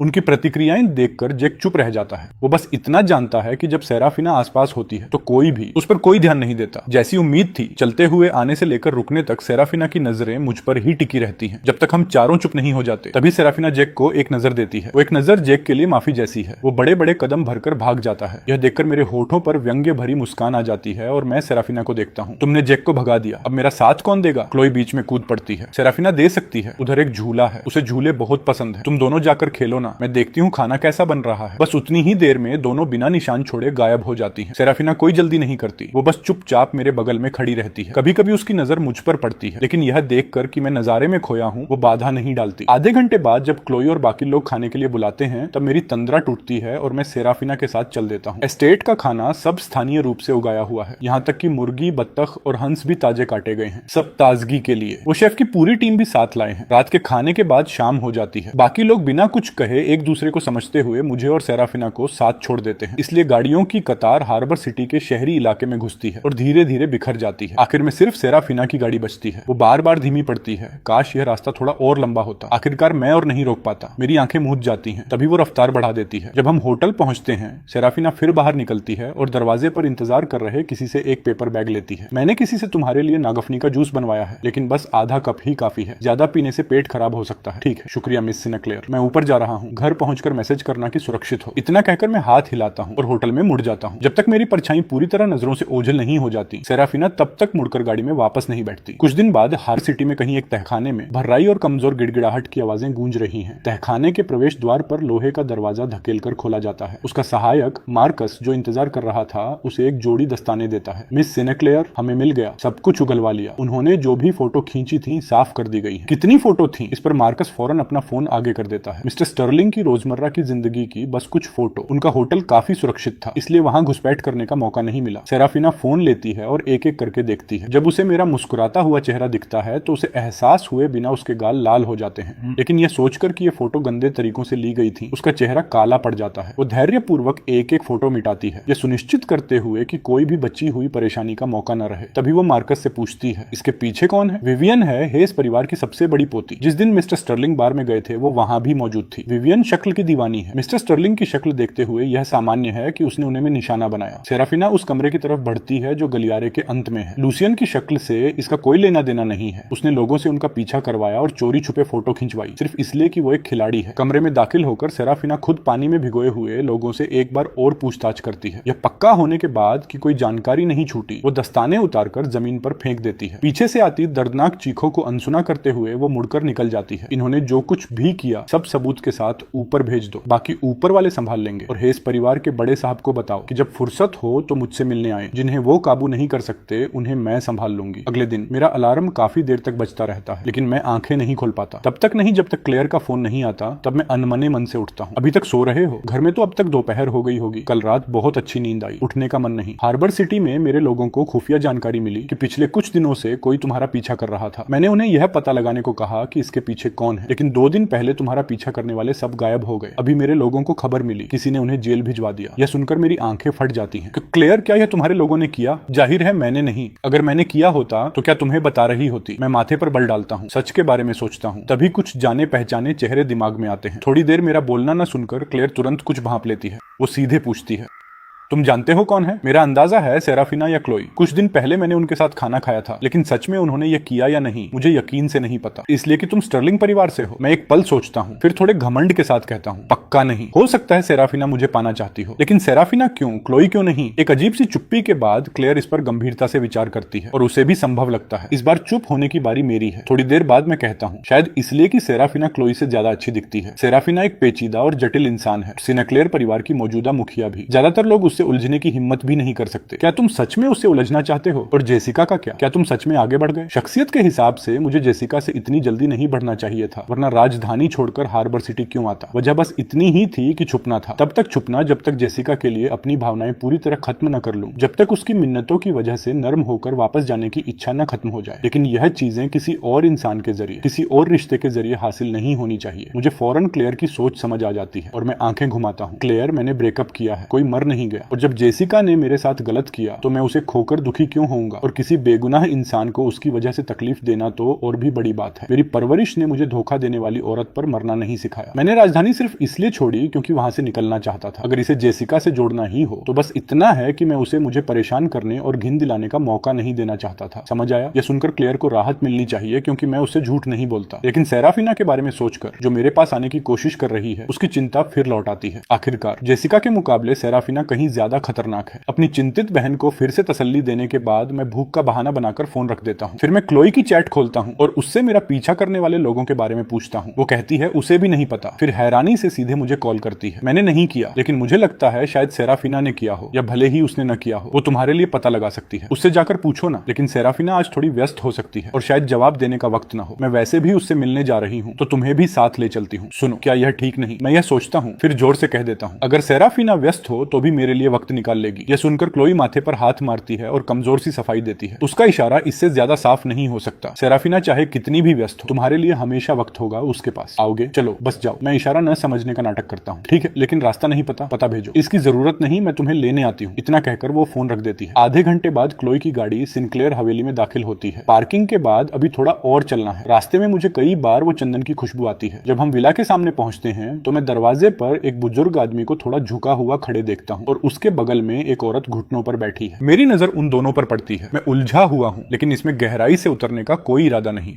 क्लोई उस बुजुर्ग के सामने रुकती है, हल्का सा सिर झुकाती है और शालिनी से अभिवादन करती है। ओल्ड मास्टर हेस? क्लोई, सेराफिना से मिलने आई हो? जी, कुछ बात करनी थी उससे। तो मैं अंदर जाती हूँ। ओल्ड मास्टर हेस जबरदस्ती मुस्कुराता है। क्लोई उसे एक लापरवाह सी नजर देती है। उसका पीला चेहरा और पसीने से भरा माथा देखती है। ओल्ड मास्टर हेस वापस सिर हिलाता है। नजर के कोने से उसे क्लोई के बगल में मेरी झलक मिलती है। थोड़ा हैरान होता है। क्लोई किस घर के लड़के को सेराफिना से मिलवाने लाई है? इसकी हैसियत कोई छोटी नहीं होगी। वो सोच रहा है कि मैं कौन हूँ, लेकिन उसे यह नहीं दिखता कि बगल में खड़ी उसकी पोती विवियन मेरा चेहरा देखते ही जम गई है। अब विवियन को आखिरकार समझ आता है कि सेराफिना ने अचानक हेस परिवार के पीछे क्यों पड़ी। लेकिन क्या वो सेराफिना से सिर्फ एक बार ही मिला था? क्या क्लोई उस पर फिदा हो गई या सेराफिना? मैं तो गई। मैंने सेराफिना जैसे इंसान के साथ एक ही आदमी को पसंद कर लिया और अभी मैंने कोई कदम भी नहीं उठाया था। बस कुछ फोटो खिंचवाई थी। बस उसके बारे में थोड़ा जानना चाहती थी। विवियन जितना सोचती है उतनी पीली पड़ती जाती है। वो चुपचाप एक ठंडी सांस निगलती है, फिर ऊपर हाथ बढ़ाकर ओल्ड मास्टर हेस की आस्तीन खींचती है। दादाजी, मुझे लगता है मुझे पता चल गया कि सेराफिना हमारे परिवार के पीछे क्यों पड़ी। दूसरी तरफ क्लोई मुझे बैठक के दालान में ले आती है और एक पल रुकने को कहती है, जबकि वो अंदर जाकर मेरे आने की खबर देती है। बैठक में घुसकर वो वहां बैठे बड़े साहब को नमस्ते करती है। फिर सेराफिना के पास जाकर धीरे से बताती है, लुसियन तुमसे मिलना चाहता है तो मैं उसे ले आई, अभी दालान में है, मिलोगी? सेराफिना, जो एक दस्तावेज पर नजर झुकाई थी और क्लोई के आने पर शायद ही ध्यान दिया था, धीरे से सिर उठाती है। उसकी नजर बैठक पर घूमती है और दालान की जेड स्क्रीन पर जाकर टिक जाती है। वो दस्तावेज मार्कस को थमा देती है। आज के लिए बस, बैठक खत्म। सिनेक्लेयर परिवार में सेराफिना का हुक्म कानून है। बैठक किसी भी पड़ाव पर हो, मुद्दे सुलझे हो या ना हो, एक बार सेराफिना ने कह दिया तो कोई रुकने की हिम्मत नहीं करता। बैठक में मौजूद लोग एक एक करके बाहर निकलते हैं। मैं शालीन मुस्कान बनाए रखता हूँ, इधर उधर पड़ती भटकती नजरों से बचने की कोशिश करता हूँ। सेराफिना की शक्ल सबसे पहले मेरे सामने आती है। वो 2 कदम दूर रुकती है और करीब आने की इच्छा को दबाती है। मिस्टर स्टर्लिंग, इंतजार करवाने के लिए माफ करना। मैं सिर हिलाता हूँ। दूसरों की टटोलती हुई नजरें कभी कभी मुझ पर पड़ रही हैं। ये भांपते हुए मैं शांति से सेराफिना से बात करता रहता हूँ। ज्यादा इंतजार नहीं किया। मैं यहाँ इसलिए आया क्योंकि कुछ पूछना था। सेराफिना मुझे इशारा करती है कि अंदर आओ। मैं एक एक कदम चलता हूँ, सेराफिना को पार करते हुए बैठक में दाखिल होता हूँ। सेराफिना को सच में एक कदम पीछे चलते देखकर निकलने वाले मेहमानों में से एक की जिज्ञासा से रहा न गया। वो फुसफुसाता है, ये आदमी कौन है? पहचाना नहीं? अगर तुम्हारा काम नहीं है तो मत पूछो, बस जिज्ञासावश पूछ रहा था। चलो चलो। पूछने वाला बहस करना चाहता है, लेकिन जब अंधेरे से तेज नजरें उस पर पड़ती हैं तो वो बस जल्दी से निकलना चाहता है। दालान में खड़ा समूह तेजी से बिखर जाता है। विशाल बैठक में सिर्फ सेराफिना और मैं बचते हैं, साथ में क्लोई जो पूरे वक्त किनारे की सीट पर बैठी थी। सेराफिना को सच में मेरे पीछे पीछे चलते देखकर क्लोई उसे आधी मुस्कुराती नजर देती है, फिर जम्हाई लेते हुए वो दरवाजे की तरफ लड़खड़ाती है। अभी भी नींद आ रही है, मैं वापस सोने जाती हूँ। क्लोई के जाने के बाद सेराफिना दूसरी तरफ के दरवाजे की ओर मुड़ती है। मेरे साथ आओ, बैठक बाहरी लोगों के लिए है, मैं तुम्हें चाय के कमरे में ले चलती हूँ। मैं तो बस एक बात पक्की करने आया था, इसकी जरूरत नहीं। मेरा इरादा था पूछकर निकल जाऊं, लेकिन सेराफिना इस तरह से पेश आ रही है, साफ है कि वो मुझे जल्दी जाने नहीं देना चाहती। जैसा सोचा था अगले ही पल सेराफिना का बहाना सुन लेता हूँ। कोई तकलीफ नहीं, मुझे अपने सम्मानित मेहमान के साथ ठीक से पेश आना चाहिए। हम चुपचाप चलते हैं, एक छोटे से बगीचे से गुजरकर चाय के कमरे में पहुंचते हैं। सेराफिना मुझे बैठने का इशारा करती है और पूछती है कि कौन सी चाय चाहिए। मैं कहता हूँ जो भी हो, और उसके सामने बैठ जाता हूँ। उसे कुशलता से कप गर्म करते और पत्तियां डालते देखकर मुझे पता चलता है उसने यह अनगिनत बार किया है। नीले सफेद चीनी मिट्टी का प्याला उसकी उंगलियों के बीच घूमता है। यह भी एक दिलकश नजारा है। यह देखते देखते मेरी जल्दी जाती रहती है। मैं सिर टिकाकर दिलचस्पी से उसे धीरे धीरे चाय बनाते देखता हूँ, फिर आखिरकार चाय का आनंद लेता हूँ। मुझे पसंद आती देख सेराफिना मुस्कुराती है। जब मैं खत्म कर लेता हूँ वो फिर से भर देती है। किस बात पर आए थे? यह पूछना था कि क्या मेरा पीछा करने वाले लोगों को तुमने हटवाया? जाहिर है, बस पूछ रहा हूँ। हार्बर सिटी में मेरी जान पहचान के लोगों में जिनके पास यह ताकत है, सिर्फ तुम और क्लोई दिमाग में आते हो। क्लोई से पूछ लिया, उसने कहा उसने नहीं किया तो तुमसे पूछने आया। मैंने किया था। जब तुम आए थे तो क्या दरवाजे पर घुटने टेक कर बैठी वो औरत दिखी? उसी ने लोगों को तुम्हारा पीछा करवाया और चोरी छुपे फोटो खिंचवाई। चिंता मत करो, सबको जेल भिजवा दिया। चोरी छुपे फोटो शब्दों पर मेरा अजीब चेहरा देखकर सेराफिना जोड़ती है, तुम्हारी रोजमर्रा की जिंदगी की वो सारी फोटो मैंने साफ करवा दी है। कोई चिंता नहीं। मैं उसे शुक्रिया कहता हूँ, लेकिन सिर्फ शुक्रिया बहुत हल्का लगता है, इसलिए वादा करता हूँ अगर कभी कुछ मदद चाहिए जो मेरे बस में हो बताना। सेराफिना सिर हिलाती है, फिर आखिरकार सीधे बात पर आती है। क्या तुमने खाना खाया? अभी नहीं, दरअसल मैं 1.5 घंटे पहले ही उठी हूँ। घर पर खाना अभी अभी तैयार हुआ है। चलिए मिस्टर स्टर्लिंग। मिस्टर स्टर्लिंग के शब्द जैसे उसने अपनी जुबान पर घुला लिए हों, उनमें कोई अकथनीय भाव भरा था। मैं उसके पीछे चलने लगा और अनजाने ही हाथ उठाकर अपने गर्म कानों को छू लिया। दरअसल तुम बस मेरे नाम से बुला सकती हो या फिर लुक। मेरे घर वाले और दोस्त सब यही बुलाते हैं। सेराफिना के कदम रुके, फिर वह पूरी तरह थम गई और सीधे मेरी आंखों में देखने लगी। फिर सेराफिना ने धीमे से मुस्कुराते हुए मुझे लुक कहकर पुकारा। हल्की सी दीवानगी के आगे मैं टिक नहीं पाया। उसने एक पल में मुझे पराजित कर दिया। जब वह आगे बढ़ गई, मैंने अपने धड़कते दिल पर हाथ दबाया। डाइनिंग रूम पहुंचे तो मेज पर 4-5 पकवान पहले से सजे हुए थे। खाने के दौरान हम बमुश्किल बात किए, लेकिन मेरे चेहरे से साफ से जाहिर था कि मुझे यह खाना कितना पसंद आया। जब मिसेज ली बर्तन समेटने आई तो उन्होंने भी तारीफ की। इस नौजवान की भूख तो देखो। शुक्रिया मिसेज ली, यह खाना बेहद लजीज था, जैसा मेरी माँ बनाती है। अगली बार जब आओ तो सेराफिना को पहले बता देना कि क्या पसंद है, वह मुझे बता देगी और मैं वही बनाऊंगी। शुक्रिया मिसेज ली। मैंने मुस्कुराते हुए सिर हिलाया और फिर से उनका आभार जताया। लेकिन जैसे ही मिसेज ली संतुष्ट होकर चली गई, सेराफिना ने अचानक वार किया, लोग अगली बार का कब का इरादा है? यह सुनकर मैंने चौंक कर ऊपर देखा और सेराफिना की अधमुस्कुराती नजरों से आंखें मिलाई। क्या बात है इतने उत्साह से? मुझे डर है कहीं मिसेज ली निराश न हो जाए। मिसेज ली निराश हो या न हो, यह मुझ पर नहीं तुम पर निर्भर करता है। अगर मिस सिनक्लेयर बुलाएंगी तो मैं जरूर आऊंगा। यह सुनते ही सेराफिना की आंखें चमक उठी। उसने आजमाते हुए कहा, तो फिर रोज आ जाया करो। मैंने भौहें उठाई, फिर विनम्रता से इनकार करते हुए सिर हिला दिया। उसकी निराश निगाहों की परवाह किए बिना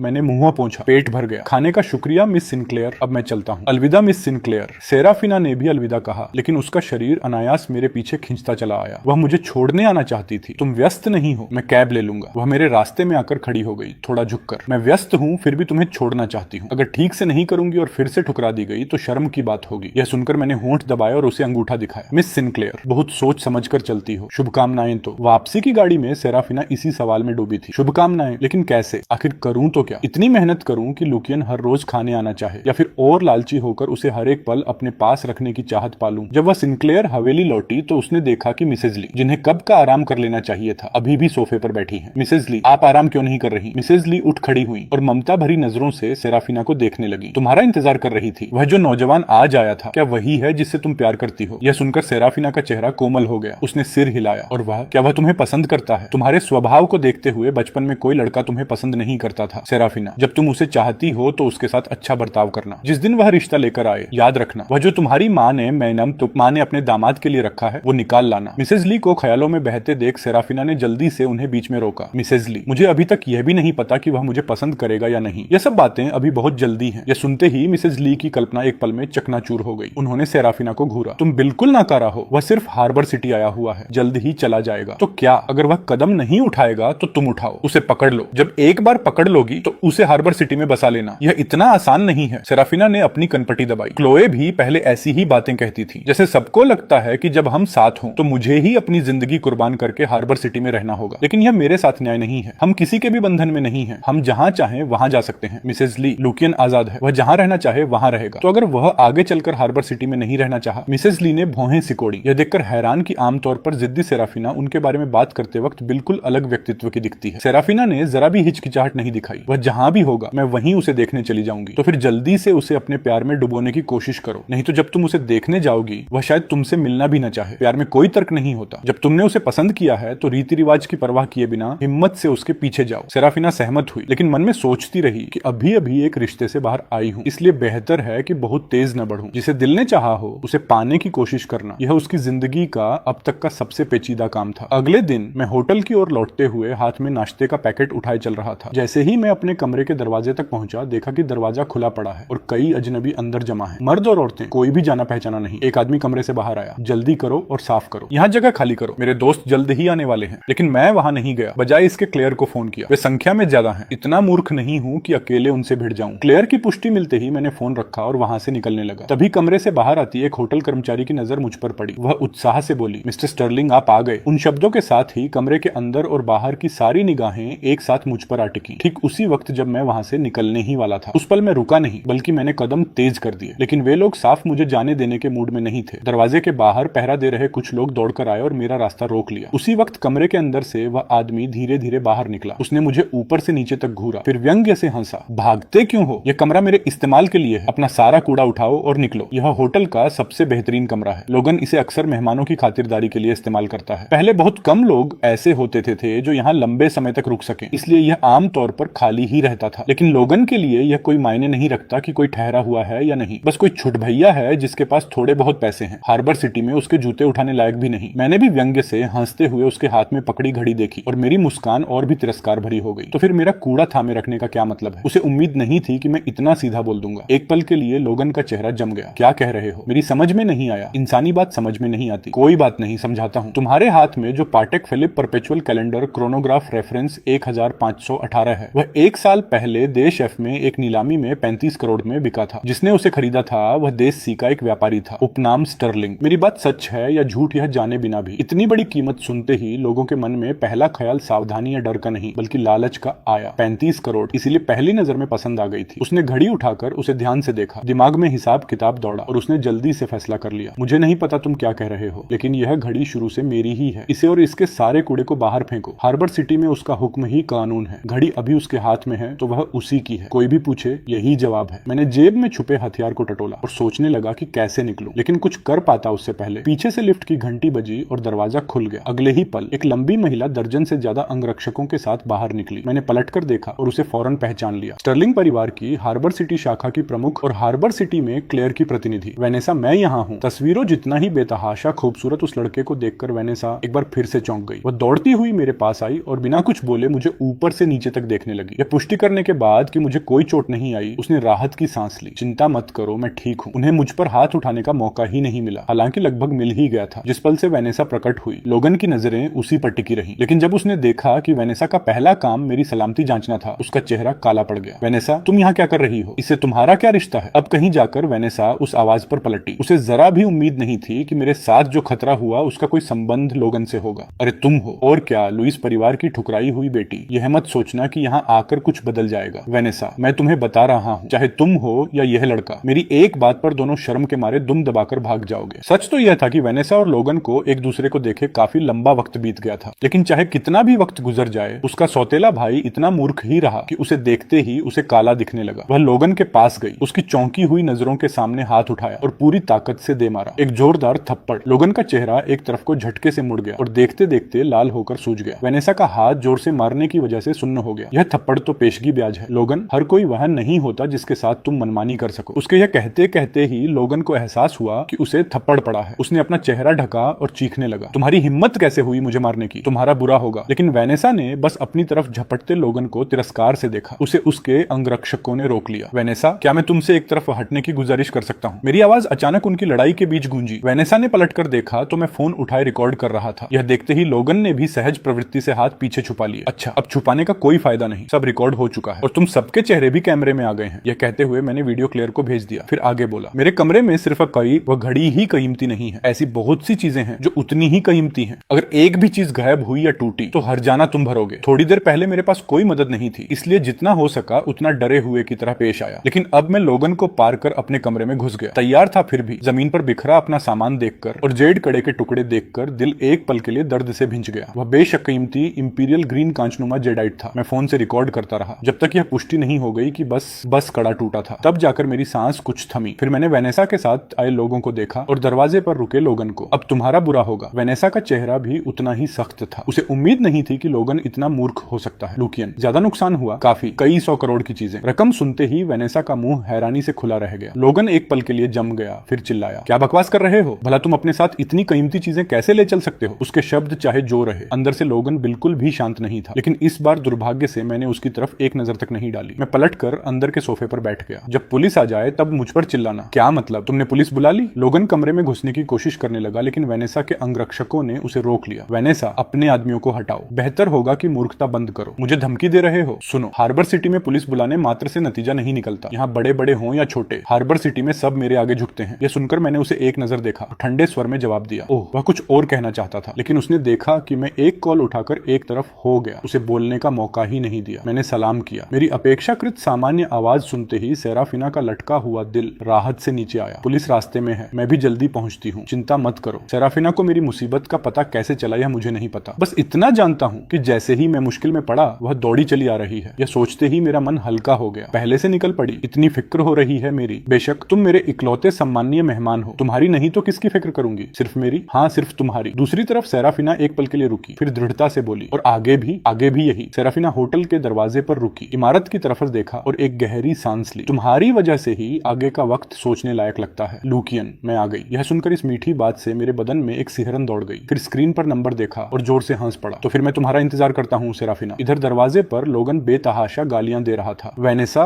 तुम इसकी इतनी मदद क्यों कर रही हो? इसे बढ़ा चढ़ाकर पेश करने से तुम्हें क्या मिलेगा? और किसी बाहरी की इस तरह मदद करके कहीं डरती नहीं कि मैं पिताजी को बता दूंगा? वेनेसा का चेहरा भावहीन रहा, जरा भी नहीं हिली। यह देखकर लोगन का चेहरा तमतमा गया। उसने फोन निकाला और धमकाने लगा, मैं अभी पिताजी को फोन करता हूँ। यह धमकी कभी वेनेसा की सबसे बड़ी कमजोरी हुआ करती थी, लेकिन अब वह बस मेरे दरवाजे पर खड़ी रही और तिरस्कार से उसे देखती रही। लोगन की कॉल जल्दी लग गई। पिताजी, वेनेसा और एक लड़का मिलकर मुझे परेशान कर रहे हैं। दूसरी तरफ लॉरेंस का चेहरा काला पड़ गया। उस नाशुक्री लड़की को फोन दो, एक सवाल भी नहीं किया। बस लोगन की शिकायत सुनकर लॉरेंस ने फौरन मान लिया कि गलती वेनेसा की है। यह सुनकर लोगन ने वेनेसा की तरफ शेखी भरी मुस्कान दी। उसने स्पीकर ऑन किया और फोन आगे बढ़ा दिया। पिताजी तुमसे बात करना चाहते हैं। वेनेसा ने नजरें झुकाकर सामने रखे फोन को देखा, यह जानते हुए भी कि वह लुइस परिवार की ठुकराई हुई बेटी है। लॉरेंस की आवाज सुनकर उसका दिल तड़प उठा। वह अभी सोच ही रही थी कि फोन उठाए या नहीं कि मेरा हाथ आगे बढ़ा। बुजुर्ग, तुम कौन हो? अनजान आवाज सुनकर लॉरेंस की भौहें तन गईं और वह बेसब्री से गरजा, और तुम कौन हो? अभी वेनेसा को फोन दो। मैं तुम्हारी बात क्यों मानूं? इंसानी बात समझ नहीं आती। क्यों क्यों? ओहो, मुझसे सीधे मुंह हैया पूछने की तुम्हारी हिम्मत कैसे हुई? मैं कौन हूँ? खैर, अब तुम्हारा बुरा होगा। आज के बाद मुझे लुइस परिवार का सबसे बड़ा कर्जदार होना चाहिए। लॉरेंस एक पल के लिए जम गया। अचानक कुछ अनहोनी का एहसास हुआ, लेकिन मेरा कोई फर्ज नहीं बनता कि जवाब दूं, इसलिए मैंने सीधे फोन काटा और लोगन की तरफ उछाल दिया। उसे घबराहट में फोन थामते देख मैंने भौं उठाई और होंठ टेढ़े किए। जैसे ही लिफ्ट के दरवाजे खुले, सेराफिना ने मुझे इस हाल में देखा। उसके सीने पर जैसे किसी ने जोर से मुक्का मारा हो। वह मुझे टकटकी लगाए देखती रही, दिमाग बिल्कुल खाली, और सहज प्रवृत्ति से मेरी तरफ कदम बढ़ाने लगी, जब तक कि मेरी नजर उस पर न पड़ी। मेरी मुस्कान और गहरी हो गई और मैंने उसे हाथ हिलाकर बुलाया भी। यह इशारा बिल्कुल वैसा था जैसे कोई मालिक अपने पिल्ले को बुलाए। लेकिन अजीब बात यह थी कि सेराफिना को जरा भी बुरा नहीं लगा, बल्कि उसके कदम और तेज हो गए। वहां मौजूद सब लोगों में से सिर्फ सेराफिना और मैं मुस्कुरा रहे थे। बाकी सबके चेहरों का रंग उड़ चुका था। सेराफिना ने इधर उधर एक नजर भी नहीं डाली, सीधे चलकर मेरे पास आ खड़ी हुई। इसे कैसे निपटाना है? पैसे और माफी, लेकिन तुम्हें दखल देने की जरूरत नहीं, मैं संभाल लूंगी। ठीक है, जैसा तुम कहो। उसकी यह कोमल नजर देखकर वेनेसा को अपनी आंखों पर शक होने लगा। सिर्फ वह नहीं, लोगन, जो सेराफिना के प्रकट होते ही घुटने भर कमजोर पड़ गया था, उसने भी आंखें फाड़ ली। अगर उसे पहले पता होता कि उस आदमी का सेराफिना से रिश्ता है, तो 10,000 गुना हिम्मत होने पर भी वह उस आदमी को हाथ लगाने की जुर्रत नहीं करता। यह सोचते ही लोगन कांपते हुए घड़ी उतारकर वापस करने लगा और मामला सुलझाने की कोशिश करने लगा। मिस्टर स्टर्लिंग, लीजिए आपकी घड़ी। मैं घड़ी वापस कर रहा हूँ। आज की बात क्या तुम भूल नहीं सकते? भूल जाऊं? यह मुश्किल है। शायद हार्बर सिटी के तुम जैसे स्थानीय लोग मुझे नहीं जानते, लेकिन जो जानते हैं वे यह भी जानते हैं कि मैं बदला लेना नहीं भूलता। यह कहते हुए मैंने लोगन के हाथ से घड़ी ली। दो उंगलियों के बीच तिरस्कार से पकड़ी, हिलाई, फिर वापस फेंक दी। वैसे भी मैं गंदी चीजें नहीं लेता। यह सुनते ही लोगन का चेहरा मुर्दे जैसा पीला पड़ गया।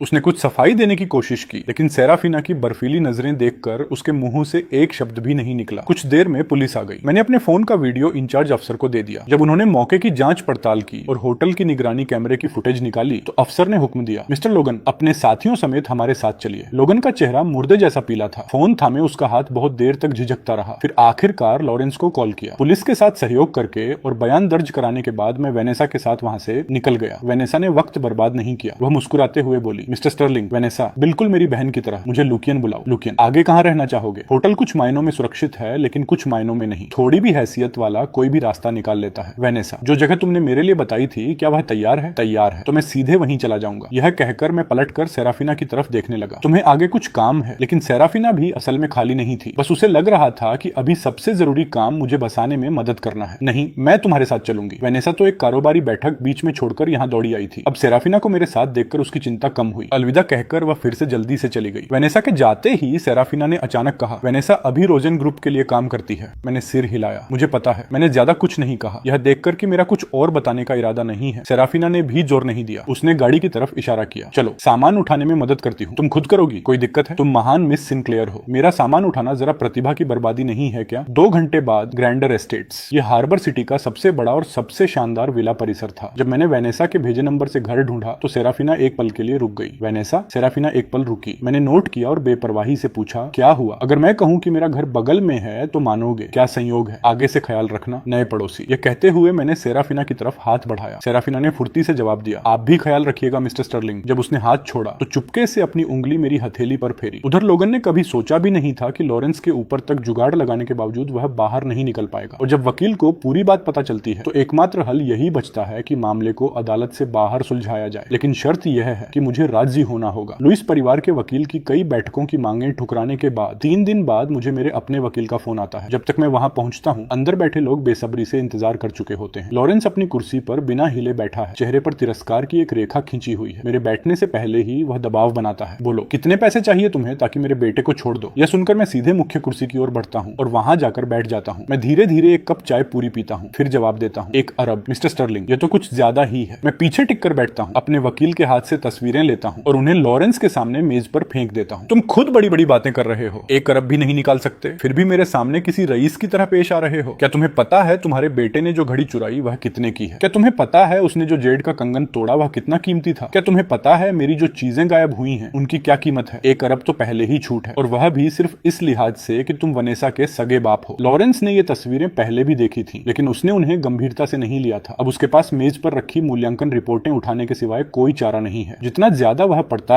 है उसका चेहरा उतना ही बिगड़ता जाता है। आखिरकार लॉरेंस रिपोर्टों के उस पूरे ढेर को मरोड़कर बेडौल कर देता है। लोगन की कही बात सोचकर वह बहस करने लगता है। तुम्हारी इतनी चीजें गायब नहीं हो सकती। मेरे बेटे ने सिर्फ घड़ी ली और सिर्फ जेड का कंगन तोड़ा। ये किसने कहा? मेरी चीजें हैं, मैं तय करूंगा कितनी गायब है। मेरी सभी वस्तुओं के हवाई अड्डे पर कस्टम के रिकॉर्ड है। अगर अब वे गायब हैं तो इसका दोष मैं सिर्फ मिस्टर लिन पर डाल सकता हूं, जो अवैध रूप से घर में घुसे। बेशक अगर मिस्टर लिन के पास कोई सबूत हो कि उन्होंने कुछ नहीं लिया तो मैं नुकसान को स्वीकार कर लूंगा, लेकिन लॉरेंस जानता है कि लोगन कुछ साबित नहीं कर सकता। घर में घुसना तो एक सच्चाई है, उसी तरह चीजों को उलट पुलट करना, नुकसान पहुंचाना और चोरी करना भी। लेकिन फिर भी अगर वह 1 अरब नहीं दे सकता तो इसका बोझ वह लोगन पर नहीं डालेगा। कई गहरी सांसें लेने के बाद लॉरेंस चेहरे पर चापलूसी भरी मुस्कान उठता है। आप ही बताइए मिस्टर स्टर्लिंग, आप इस मामले को कैसे सुलझाना चाहेंगे? यह मामला वनेसा आपकी बेटी है। यह सुनकर लॉरेंस का दिल एक पल के लिए धक से रह जाता है। हाँ, मैंने सुना है मिस्टर स्टर्लिंग का उससे बहुत अच्छा रिश्ता है। बहुत अच्छा, मुझे वनेसा से बेहद लगाव है। लॉरेंस एक राहत की सांस लेता है। वह अपना चेहरा रगड़ता है और फिर घुलने मिलने की कोशिश करता है। तो फिर चूंकि हम सब एक परिवार हैं, क्यों ना आप वनेसा की खातिर लोगन को जाने दें? इतना कहने के बाद कोई नहीं सोचता था कि मैं सच में सहमति में सिर हिला दूंगा। यहाँ तक कि लॉरेंस भी हैरानी से मुंह खुला रह जाता है। लेकिन अगले ही पल मैं मेज पर थपथपाते हुए जोड़ता हूँ, वनेसा की खातिर, बशर्ते कि तुम वनेसा की माँ के छोड़े हुए शेयर उसे सौंप दो तो रकम आधी हो जाएगी और मैं मुकदमा भी वापस ले लूंगा। तुम्हारे प्यारे बेटे को छोड़ दूंगा। यह नामुमकिन है, वह तो लुइस ग्रुप के 10% शेयर हैं। बुढ़े, मुझे लगता है तुमने कुछ गलतफहमी पाल ली है। मैं तुमसे मोलभाव नहीं कर रहा, मैं तुम्हें सूचित कर रहा हूँ, या तो मेरी शर्तों पर समझौता करो वरना लोगन जेल जाएगा। बेशक मुझे पता है कि अकेला लोगन काफी दांव नहीं है, लेकिन क्या हो अगर रोजन ग्रुप लुइस परिवार के साथ अपनी सारी साझेदारियां खींच ले? ये शब्द लॉरेंस पर किसी भारी हथौड़े की तरह पड़ते हैं। वह काफी देर तक सिर हिलाता रहता है, तब जाकर होश में आता है। इसका मतलब क्या है तुम्हारा? जब तुमने वनेसा को उस साझेदारी में धकेला था तब क्या तुमने आज के बारे में में नहीं सोचा था। इस वक्त लुइस परिवार की आधी परियोजनाएं रोजन ग्रुप के पैसों से चल रही हैं। क्या तुमने सोचा है जिस पल रोजन हाथ खींच ले, लुइस ग्रुप ने जो भी संसाधन लगाए हैं वे सब धूल में मिल जाएंगे। मुझे लगता है तुमने सोचा था, बस तुम्हें यकीन नहीं था कि वनेसा लुइस परिवार के साथ ऐसा कर सकती है, क्योंकि लुइस परिवार उसकी माँ की विरासत था और तुम्हारी नजरों में वनेसा बस एक औरत है जो रोजन ग्रुप में काम करती है। वह रोजन की नुमाइंदगी नहीं कर सकती, चाहे जितनी काबिल हो। क्या तूफान उठा लेगी? आखिरकार ये परियोजनाएं सच में रोजन ग्रुप के लिए पैसा कमा रही हैं, तो रोजन इस झमेले में क्यों पड़ेगा? दरअसल तुम पूरी तरह गलत भी नहीं हो। वनेसा सच में अपनी माँ की विरासत को हाथ नहीं लगाती, लेकिन मैं अलग हूँ। लुइस परिवार का मुझसे क्या लेना देना? सबसे बुरी स्थिति में लुइस परिवार के डूबने के बाद रोजन बस किसी और लुइस परिवार को खड़ा कर देगा। आखिरकार वनेसा भी लुइस नाम ही रखती है। मैं गुस्से से खड़े होते लॉरेंस की तरफ एक नजर तक नहीं डालता, शांति से खुद के लिए एक और कप चाय डालता हूँ। तुम हो कौन? मैं तुम्हें बता ही चुका हूँ, मैं लुइस परिवार का सबसे बड़ा लेनदार हूँ। क्या तुम्हें डर नहीं कि लुइस परिवार रोजन को भी अपने साथ डुबो देगा? यह सुनकर मैं जोर से हंस पड़ता हूँ। मुझे डर क्यों होगा? ज्यादा से ज्यादा रोजन लुइस परिवार के साथ खेलते हुए एक उंगली गंवाएगा। क्या मुझे इसकी परवाह होगी? सच कहूं तो मुझे कहने की जरूरत भी नहीं, लॉरेंस खुद समझता है। उसने वनेसा को लुइस परिवार के साथ उस साझेदारी में यह दांव लगाकर धकेला था कि रोजन का मुख्यालय दूर है और जब तक कोई बड़ी समस्या ना हो रोजन को भनक तक नहीं लगेगी। लेकिन उसने कभी नहीं सोचा था कि मैं यहाँ आ जाऊंगा, और इससे भी कम उम्मीद थी कि मैं वनेसा के लिए खड़ा हो जाऊंगा। यह सोचते ही वह लगभग कुर्सी से गिरते गिरते बचता है। एक पल बाद लॉरेंस खुद को संभालकर मेज के सहारे उठता है। वह सोचता है कि लोगन को छोड़ा जा सकता है, लेकिन लुइस परिवार को कभी नहीं। तो वह चुपचाप सिर झुका लेता है। जैसे ही मैं वापस जाऊंगा वनेसा को शेयर हस्तांतरण अनुबंध पर हस्ताक्षर करने भेजूंगा। कृपया दया दिखाएं और लोगन और लुइस परिवार को माफ कर दें। एक एक बात, मेरा जो मुआवजा बनता है वह कम नहीं होगा। लॉरेंस लगभग खून का घूंट पी जाता है, लेकिन मजबूरन मुस्कुराते हुए सिर हिला देता है। हाथ हिलाकर उसे विदा करने के बाद मैं देखता हूँ कि लॉरेंस अकड़े हुए कदमों से मुड़ता है, अकड़े हुए ही चला जाता है। आखिरकार मैं एक ठंडी हंसी छोड़ता हूँ और फोन निकालता हूँ। हे क्लेयर, काम हो गया। दूसरी तरफ से क्लेयर हल्की सी हुंकार भरती है। मैं फोन काटने ही वाला था कि मुझे कुछ और याद आ जाता है। क्लेयर, तुम्हें वनेसा की इतनी परवाह है? क्या तुम मुझसे कुछ छुपा रही हो? काफी देर तक क्लेयर की तरफ से कोई जवाब नहीं आता तो मैं फिर पुकारता हूँ, क्लेयर। अगले ही पल उसका हकलाना और टालमटोल करना मुझे और भी पक्का कर देता है कि इन दोनों के बीच कुछ तो चल रहा है। उसके जल्दबाजी में फोन काटने के बाद आती डायल टोन सुनते हुए मैं होंठ भींचता हूँ, उठता हूँ और प्राइवेट रूम से बाहर निकलने लगता हूँ। लेकिन दरवाजे तक पहुंचते ही मुझे एक अनपेक्षित चेहरा दिखता है। मैं उससे बचने की कोशिश करूं, इससे पहले ही वह आदमी सीधे मेरी तरफ चला आता है। लूसियन, सच में तुम हो? तुम हार्बर सिटी में हो? कोई हैरानी नहीं कि जेसिका तुम्हें कहीं ढूंढ नहीं पा रही थी। रोनन आसानी से मेरे कंधे पर हाथ रख देता है। मैं पहले उसका हाथ रोकता हूँ, फिर उसे हटा देता हूँ। जरूरत नहीं, मेरे पास काम है, मैं जा रहा हूँ। अरे लूसियन, भले ही तुम्हारी और जेसिका की लड़ाई हुई हो, हम तो दोस्त हैं ना। यह सुनकर मैं उसे देर तक घूरता हूँ। दोस्त? तो जब तुमने अभी अभी जेसिका को मेरी जगह बताई, वह भी दोस्ती की वजह से था। मुझे नहीं लगा कि मैंने उसे अभी तेजी से टाइप करते नहीं देखा। यह सोचने की जरूरत भी नहीं कि वह किसे मैसेज कर रहा था। लूसियन, तुम गलतफहमी में हो। मुझे बस लगा शायद तुम्हारे और जेसिका के बीच कोई गलतफहमी है, तो सोचा तुम सुलझा लो। इसके अलावा लूसियन, बुरा मत मानो, लेकिन हमारे दायरे में कौन सच में साफ सुथरा है? जेसिका इतने सालों तक तुम्हारे प्रति वफादार रही, उसने काफी से ज्यादा किया है। और वैसे भी आखिरकार उसके और लियो के बीच कुछ हुआ तो था नहीं। यह गायब होने का नाटक क्यों? क्या तुम्हें पता है वह कितनी चिंतित रही है? इतनी पतली हो गई है कि देखा नहीं जाता। रोनन जितना बोलता है उतना ही नेकी का लबादा उड़ता जाता है। यह सुनकर मैं ठंडी हंसी छोड़ता हूँ। क्या तुम जेसिका के बाप हो जो उसकी इस तरह वकालत कर रहे हो? जब तुम लाचार हो जाओगे, क्या वह तुम्हारे बिस्तर के पास घुटनों पर बैठकर तुम्हारी सफाई करेगी? तुम इतनी घटिया बात कैसे कर सकते हो? और तुम्हें लगता है तुम्हारी बातें सुनने लायक हैं? कम से कम मैं इंसानी भाषा बोलता हूँ। तुम मुंह खोलते हो तो ऐसी बदबूदार हवा निकलती है कि लोग मितली महसूस करने लगे। और हमारे दायरे में कौन साफ है? वह तुम्हारा दायरा है, मेरा नहीं। तुम खुद गंदे हो और चाहते हो कि बाकी सब भी तुम जैसे हो। कूड़ा कूड़ेदान में ही जाता है। मुझ जैसे शरीफ इंसान से दूर रहो, मुझे दागदार मत करो। इतना कहकर मैं मुड़कर चल देता हूँ। पीछे से रोनन की आंखें गुस्से से फैली हुई हैं। वह घूर रहा है, मेरी जाती हुई पीठ की तरफ उंगली उठाता है, गालियों की एक पूरी झड़ी लगाने को तैयार है, लेकिन मैं उसे मौका नहीं देता। आखिरकार वह एक गहरी सांस लेता है और जेसिका को जवाब देने लगता है, जबकि रोनन द्वेष में भरकर मेरी जगह उस तक पहुंचा देता है। दूसरी तरफ क्लोए जी से यह सुनिश्चित करने का आदेश दिया गया है कि मैं सुरक्षित रहूं। यह सब देख सुनकर मजे ले रही है। बेहद उत्साह में आकर वह हॉलवे के सुरक्षा कैमरे की फुटेज से ऑडियो काटती है, ग्रुप चैट में भेजती है, फिर थम्स अप वाले स्टिकरों की एक लड़ी चिपका देती है। मैं क्लोए जिंदगी में कभी किसी के आगे नहीं झुकी, लेकिन लूसियन के मुंह को तो दाद देनी पड़ेगी। उसके भेजने के 1 मिनट भी नहीं बीते कि जैक रिकॉर्डिंग में आए एक नाम को तुरंत पकड़ लेता है और पूछता है कि जेसिका कौन है। यह सुनते ही क्लोए का चेहरा जम जाता है। वह तेजी से टाइप करती है, अभी अनसेंड करो। जैक को समझ नहीं आता, लेकिन फिर भी वह तुरंत मैसेज अनसेंड कर देता है। सेराफिना जो ठीक उसी पल ग्रुप चैट खोलती है, रुक जाती है। मैंने देख लिया। अब क्लोए को फाइल मिटाने का इरादा छोड़ना पड़ता है। वह अजीब सी हंसी हंसती है। अब तक जैक को भी एहसास हो जाता है कि उसने गड़बड़ कर दी, तो वह ठीक करने की दौड़ लगाता है। जैक करने की दौड़ लगाता है। हाँ सेराफिना, लूसियन के इस स्वभाव के साथ उसके साथ कभी गलत हो ही नहीं सकता। लेकिन ग्रुप में मैसेज आते ही जाते हैं और सेराफिना कुछ नहीं बोलती। क्लोए को खतरे की भनक लगती है। वह सेराफिना की प्रोफाइल खोलती है और सीधे मैसेज करने लगती है। वह उम्र भर टाइप करती रहती है, लेकिन सेराफिना फिर भी जवाब नहीं देती। सर्विलेंस रूम में बैठे बैठे क्लोए का चेहरा काला पड़ जाता है। उसका दिल करता है कि वहीं अपने आप को एक थप्पड़ जड़ दे। मुझसे रहा नहीं गया। आखिर क्यों भेजी मैंने लूसियन की रिकॉर्डिंग ग्रुप चैट में? इस वक्त क्लोए पछतावे से भरी है। इधर दूर अपने दफ्तर में सेराफिना फाइल खोलती है। जो नाम मैंने बार बार लिया उसे सुनते हुए उसका पूरा मूड डूब जाता है। जेसिका। सेराफिना धीरे से वह नाम दोहराती है। उंगलियां मेज पर थपथपाने लगती है। उसे अजीब सा लगता है जैसे यह नाम पहले कहीं सुना है। इसके अलावा जो बात सेराफिना को सबसे ज्यादा परेशान करती है वह यह है कि यह शख्स कौन है। मेरी पूर्व प्रेमिका। पूर्व होने के बावजूद भी यह बात उसे बहुत नागवार गुजरती है। लेकिन सेराफिना को इससे भी ज्यादा जो बात दुखी करती है वह यह है कि उसे जलन महसूस करने का हक भी नहीं है। वह मेरी प्रोफाइल खोलती है और हमारी चैट को देर तक ताकती रहती है। आखिरकार एक लंबी सांस छोड़ती है। सारे जरूरी काम निपट गए और फिर भी मेरी याद नहीं आई। वह बुदबुदाती है। दिल। अगले ही पल हमारी चैट में एक नोटिफिकेशन आती है। तुमने लूसियन के उस होशियार छोटे से सिर को चुटकी ली। अंतरंगता एक बढ़ी। वह मैसेज को घूरती है और बेतहाशा अनसेंड करने की कोशिश करती है, लेकिन मेरा मैसेज पहले ही आ चुका होता है। कुछ हुआ? अब चाहे कुछ हुआ हो या न हुआ हो, कुछ तो बताना ही पड़ेगा। सेराफिना एक हल्की सांस छोड़ती है। पूछना था कि काम खत्म हुआ या नहीं। मिसेज ली तुम्हें रात के खाने पर बुलाना चाहती हैं। कोई और बहाना न सूझने पर सेराफिना को मिसेज ली का नाम लेना पड़ता है। मैं मैसेज देखकर छेड़ता हूँ। सिर्फ मिसेज ली मुझसे मिलना चाहती हैं? नहीं, मैं भी चाहती हूँ। वह कितनी सीधी है। मैं उसके चेहरे पर वह गंभीर भाव की कल्पना कर सकता हूँ जब वह यह कहती है। मैं वक्त देखता हूँ, फिर दोबारा टाइप करता हूँ। अच्छा, तो कितना चाहती हो? यह मैसेज देखकर सेराफिना काफी देर तक जवाब नहीं देती। उसका चेहरा गंभीर है। इस सवाल पर माथे पर बल पड़े हुए हैं। उसे पता भी नहीं चलता कि मार्कस कब से दरवाजा खटखटा रहा है। होश आने पर वह आखिरकार उसे अंदर आने को कहती है। मार्कस दरवाजा खोलकर बाकी दिन का शेड्यूल बताने ही वाला होता है कि सेराफिना उसे बीच में काट देती है।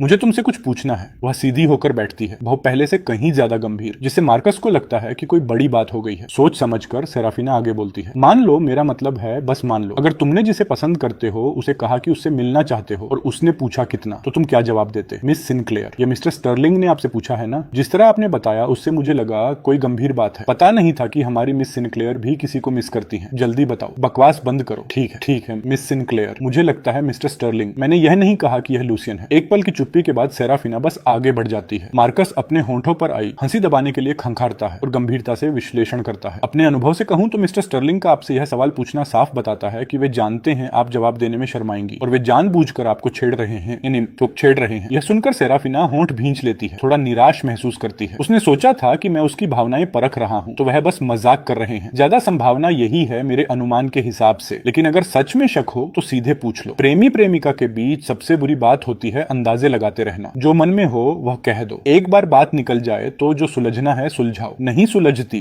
तो बिना किसी पछतावे के अलग हो जाओ। मार्कस ने आखिरी बात बेपरवाही से कही थी, लेकिन सेराफिना उसे दिल से लगा लेती है। वह इसे सोचने में डूब जाती है। उसे पता भी नहीं चलता कि मार्कस कब चला जाता है। दूसरी तरफ पहले तो जब सेराफिना जवाब नहीं देती तो मैं थोड़ा हैरान हो जाता हूँ। घर आकर जब फोन खोलता हूँ तो उसका मैसेज दिखता है। चाहती हूँ, बहुत ज्यादा, बस 4 सीधे साधे शब्द। मैं सोफे पर चढ़ते हुए टाइप करता हूँ और पालथी मारकर बैठ जाता हूँ। इतनी देर सोचने के बाद बस 4 शब्द दिए ठगा हुआ महसूस कर रहा हूँ। आखिरी 2 शब्द पढ़कर सेराफिना गैरेज में दाखिल होती है। गाड़ी चलाते हुए वह सोचती है कि मेरे शब्दों का कोई और मतलब तो नहीं। कुछ देर बाद वह जवाब देती है तो फिर भरपाई करूंगी। यह पढ़कर मेरा दिल सच में थोड़ा उछल जाता है, लेकिन मैं जवाब नहीं देता। फोन रखकर मैं नहाने बाथरूम में चला जाता हूँ। कुछ मिनट बाद फोन उठाकर नीचे खाना ढूंढने जाने की तैयारी करता हूँ। तभी सेराफिना का अचानक फोन आता है। मैं तुम्हारे दरवाजे पर हूँ। फोन हाथ में लिए मैं दौड़ते हुए नीचे जाता हूँ। दरवाजा खोलता हूँ और उसे वहां खड़ा देखता हूँ। वह शायद अभी अभी दफ्तर से आई है। चेहरा हल्का सा लाल है और सांस थोड़ी फूली हुई है। मुझे खुलकर उसे देखते देख सेराफिना सहज ही एक कदम आगे बढ़ती है। मैं हार्बर सिटी के कुछ मशहूर स्नैक्स लाई हूँ, इसे अपनी भरपाई समझो। देखो क्या लाई हो, पहले अंदर आने दो, बाहर हवा चल रही है। ये कहते ही मैं एक तरफ हट जाता हूँ। मेरे पास सिर्फ डिस्पोजेबल चप्पलें हैं, अभी इन्हीं से काम चलाओ। मैं ऊपरी अलमारी से चप्पलें निकालता हूँ। यह देखकर कि मैं उसके अचानक आने से नाराज नहीं हूँ, उसे अचानक बेहद हल्कापन महसूस होता है। वो एक वाफल तो हार्बर सिटी की क्लासिक चीज है, मीठी पर ज्यादा मीठी नहीं, बाहर से कुरकुरी, अंदर से नरम। खाकर देखो। और ये रोस्ट डक और फ्राइड स्केवर्स भी बिल्कुल सही वक्त पर आई। मैंने अभी तक खाया नहीं था। शुक्रिया। जब हम खाने की मेज तक पहुंचते हैं और खाने लगने वाले होते हैं, मैं अचानक उसे रोकता हूँ। रुको, क्या तुम पीती हो? पीती हूँ। कौन सी चीज? फ्रूट वाइन, कुछ जो मैं राजधानी से लाया था। लेकिन उसका ध्यान शराब पर नहीं, जगह पर है। यह पहली बार है जब मैंने बताया कि मैं कहां से हूँ। सेराफिना की आंखें चमक उठती हैं। वह सोचती है कि राजधानी का जिक्र करके शायद मैं उसके सामने खुलने लगा हूँ। जितना सोचती है उतना ही उत्साहित होती जाती है, लेकिन बाहर से संयत बनी रहती है। जल्द ही मैं एक बंद मर्तबान लिए मेज पर वापस आता हूँ। जब मैं गाँव गया था तब बनाई थी यह। एक दादी से शहतूत की शराब बनाना सीखा था। बहुत अच्छी है, खुश नसीब हो। इतना कहकर मैं सफाई से कॉर्क खींच लेता हूँ। अगले ही पल हवा में एक गहरी खुशबू फैल जाती है। जब मैं उसका कप भरकर उसे देता हूँ तो वह हिचकिचाती है। पी नहीं रही, घर पर परिवार की नजरों के सामने मुझे हर बार बस एक छोटा सा घूंट ही मिलता था। अब मेरे साथ पीने का मौका है। नहीं नहीं, मुझे डर है कि तुम नशे में धुत हो जाओगे। सेराफिना की खुद की सहन शक्ति काफी अच्छी है, इसलिए उसे अपनी चिंता नहीं, लेकिन वह लोगों को अच्छे से भांप लेती है। उसे अंदाजा होता है कि मेरी सहन शक्ति कम होगी। मैं गंभीरता से कसम खाता हूँ, फिर पहले खुद कप उठाता हूँ। मैं ठीक हूँ,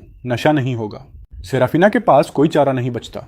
वह लाड में आकर अपना कप मुझसे टकराती है और मेरे साथ खाती पीती रहती है। 1 घंटा गुजर जाता है, मेरा तीसरा कप खाली हो जाता है और मुझे फिर शराब को आंखों से नापते देखकर वह बोलती है, लूसियन अब और मत पियो, और पिया तो नशा हो जाएगा। लाल हुए चेहरे के साथ मैं फिर जिद करता हूँ, क्या बड़बड़ा रही हो, नशा कैसे होगा मुझे? जितना पीता हूँ उतना दिमाग और साफ होता जाता है। फिर मैं सेराफिना का हाथ पकड़ लेता हूँ जो मुझे रोक रही है और धकेलने लगता हूँ। ये हिल क्यों नहीं रहा? पूरी ताकत लगा रहा हूँ। वाह, यह हाथ तो बड़ा सुंदर है। उसे ताकते हुए मैं अचानक अपनी तर्जनी उठाता हूँ और उसके हाथ की पीठ पर हल्के से रख देता हूँ। उसकी हैरान नजरों के बीच मैं उसके पोर सहलाने लगता हूँ। वह धीरे से पूछती है, लूसियन नशा हो गया क्या तुम्हें? वह मेरी बेध्यानी में अपना हाथ खींचने की कोशिश करती है, लेकिन मेरी नजरें तेज हैं। मैं फौरन उसे थाम लेता हूँ, फिर अधीरता से उसे घूरता हूँ। हिलो मत, देखने दो। यह सुनकर सेराफिना गहरी सांस लेती है। उसकी कनपट्टियां दुखने लगती हैं। अब पूछने की भी जरूरत नहीं, ये आदमी पक्का नशे में है। कहते थे सहन शक्ति बहुत अच्छी है, बस 3 कप में। यह सोचकर वह एक सांस छोड़ती है और अपना हाथ वापस खींचने की कोशिश करती है, लेकिन पाती है कि खींच नहीं सकती। लगता है नशे में भी मैं सतर्क हूँ। मैं उस पर हंसते हुए उसका हाथ खींचकर अपने गाल पर लगा लेता हूँ, फिर सिर झुकाकर उसके हाथ की पीठ से गाल रगड़ने लगता हूँ। सेराफिना, यह मुझे अच्छा लगता है। मुझे इस हाल में देखकर उसकी सांसें भारी हो जाती हैं। वह मुझे अपना हाथ थामे रहने देती है और चुपचाप अपनी शराब के घूंट लेती रहती है। जल्द ही मैं अचानक एक और हुक्म देता हूँ, हाथ बदलो। वह वाला बहुत गर्म हो गया था, अच्छा नहीं लग रहा। सेराफिना आज्ञाकारी होकर दूसरा हाथ आगे कर देती है। मैं ध्यान से उसे महसूस करता हूँ और पुष्टि करने के बाद कि यह भी अच्छा लगता है, कहता हूँ, सेराफिना यह वाला गर्म नहीं है। इस बार जो शख्स मुश्किल से खुद को संभाले हुए था वह तुरंत लाल हो जाती है। वह सांस छोड़ती है, देखती है कि मैं उसके हाथ से खेल रहा हूँ। अचानक राहत महसूस होती है कि मेरा ध्यान उसके चेहरे पर नहीं है, लेकिन अगले ही पल उसके हाथ पर टिकी मेरी भटकती नजर उठती है और मैं बिना पलक झपकाए उसे घूरने लगता हूँ। सेराफिना, तुम्हारा चेहरा इतना लाल है, जरूर नशा हो गया होगा। यह सुनकर सेराफिना सहज ही दूसरे हाथ से अपना चेहरा छुपा लेती है। लूसियन, जरा देखो तो कौन सच में नशे में है। मेरी आंखें चमक उठती हैं। क्या कहा तुमने? देखूं, क्या शानदार मौका है। उसकी हैरान नजरों के बीच में खड़ा हो जाता हूँ। अगले ही पल मैं उसके सामने खड़ा हूँ। सेराफिना पहले अपना बदन तान लेती है और सांस रोक लेती है, फिर मेरी धुंधली आंखें देखकर वह चुपचाप अपना नियंत्रण ढीला छोड़ देती है और मेरी खुशबू को महसूस करती है। अगर मैं जरा सा और झुक जाता तो उसकी नाक छू लेता। एक पल को वह खुद झुकना चाहती है, लेकिन वक्त रहते होश में आ जाती है। मगर मैं और पोपक को गोसे कालिफ और बेपरवाह हो जाता हूँ। उसके बदन पर हाथ फेरता हुआ आखिरकार उसकी कानकी छू लेता हूँ। जिस पल मैं उसे छूता हूँ, सेराफिना लगभग काबू खो देती है। दांत भींचते हुए वह मेरी सांस से बचने के लिए सिर घुमा लेती है और कमजोरी से मुझसे गुजारिश करती है, लूसियन खिलवाड़ बंद करो। क्या सुनाई नहीं दिया? सुना था तुमने? नहीं सुना। मैं उसे कड़े भाव से घूरने का नाटक करता हूँ और जैसे ही सेराफिना सोचती है कि मैं नाराज हो रहा हूँ, वह देखती है कि मेरी नजर उसकी नाक से होते हुए होंठों पर खिसकती है, फिर और नीचे जाती है। आखिरकार मेरी आंखें वहीं टिक जाती हैं। सेराफिना मेरी नजर से जम जाती है। वह अपनी सबसे तेज रफ्तार से उठ खड़ी होती है। लूसियन, कोई गलत ख्याल मत लाना। मैं हैरान सा दिखता हूँ, सिर खुजाता हूँ। किस बात से डर रही हो? डर नहीं रही, मैं तुम्हारे साथ कोई फायदा नहीं उठाऊंगा। वैसे भी क्या तुमने अभी मुझे देखने को नहीं कहा? मैंने कब बीच में ही सेराफिना को अचानक याद आता है कि उसने सच में देखने वाला शब्द इस्तेमाल किया था। तुमने गलत सुना, मेरा वह मतलब नहीं था। लेकिन यह कहते ही मेरा भाव आहत हो जाता है। सेराफिना मुझे इस हाल में नहीं देख सकती। मुझे लगभग खड़े न रह पाते देखकर उसका दिल डर से सिकुड़ जाता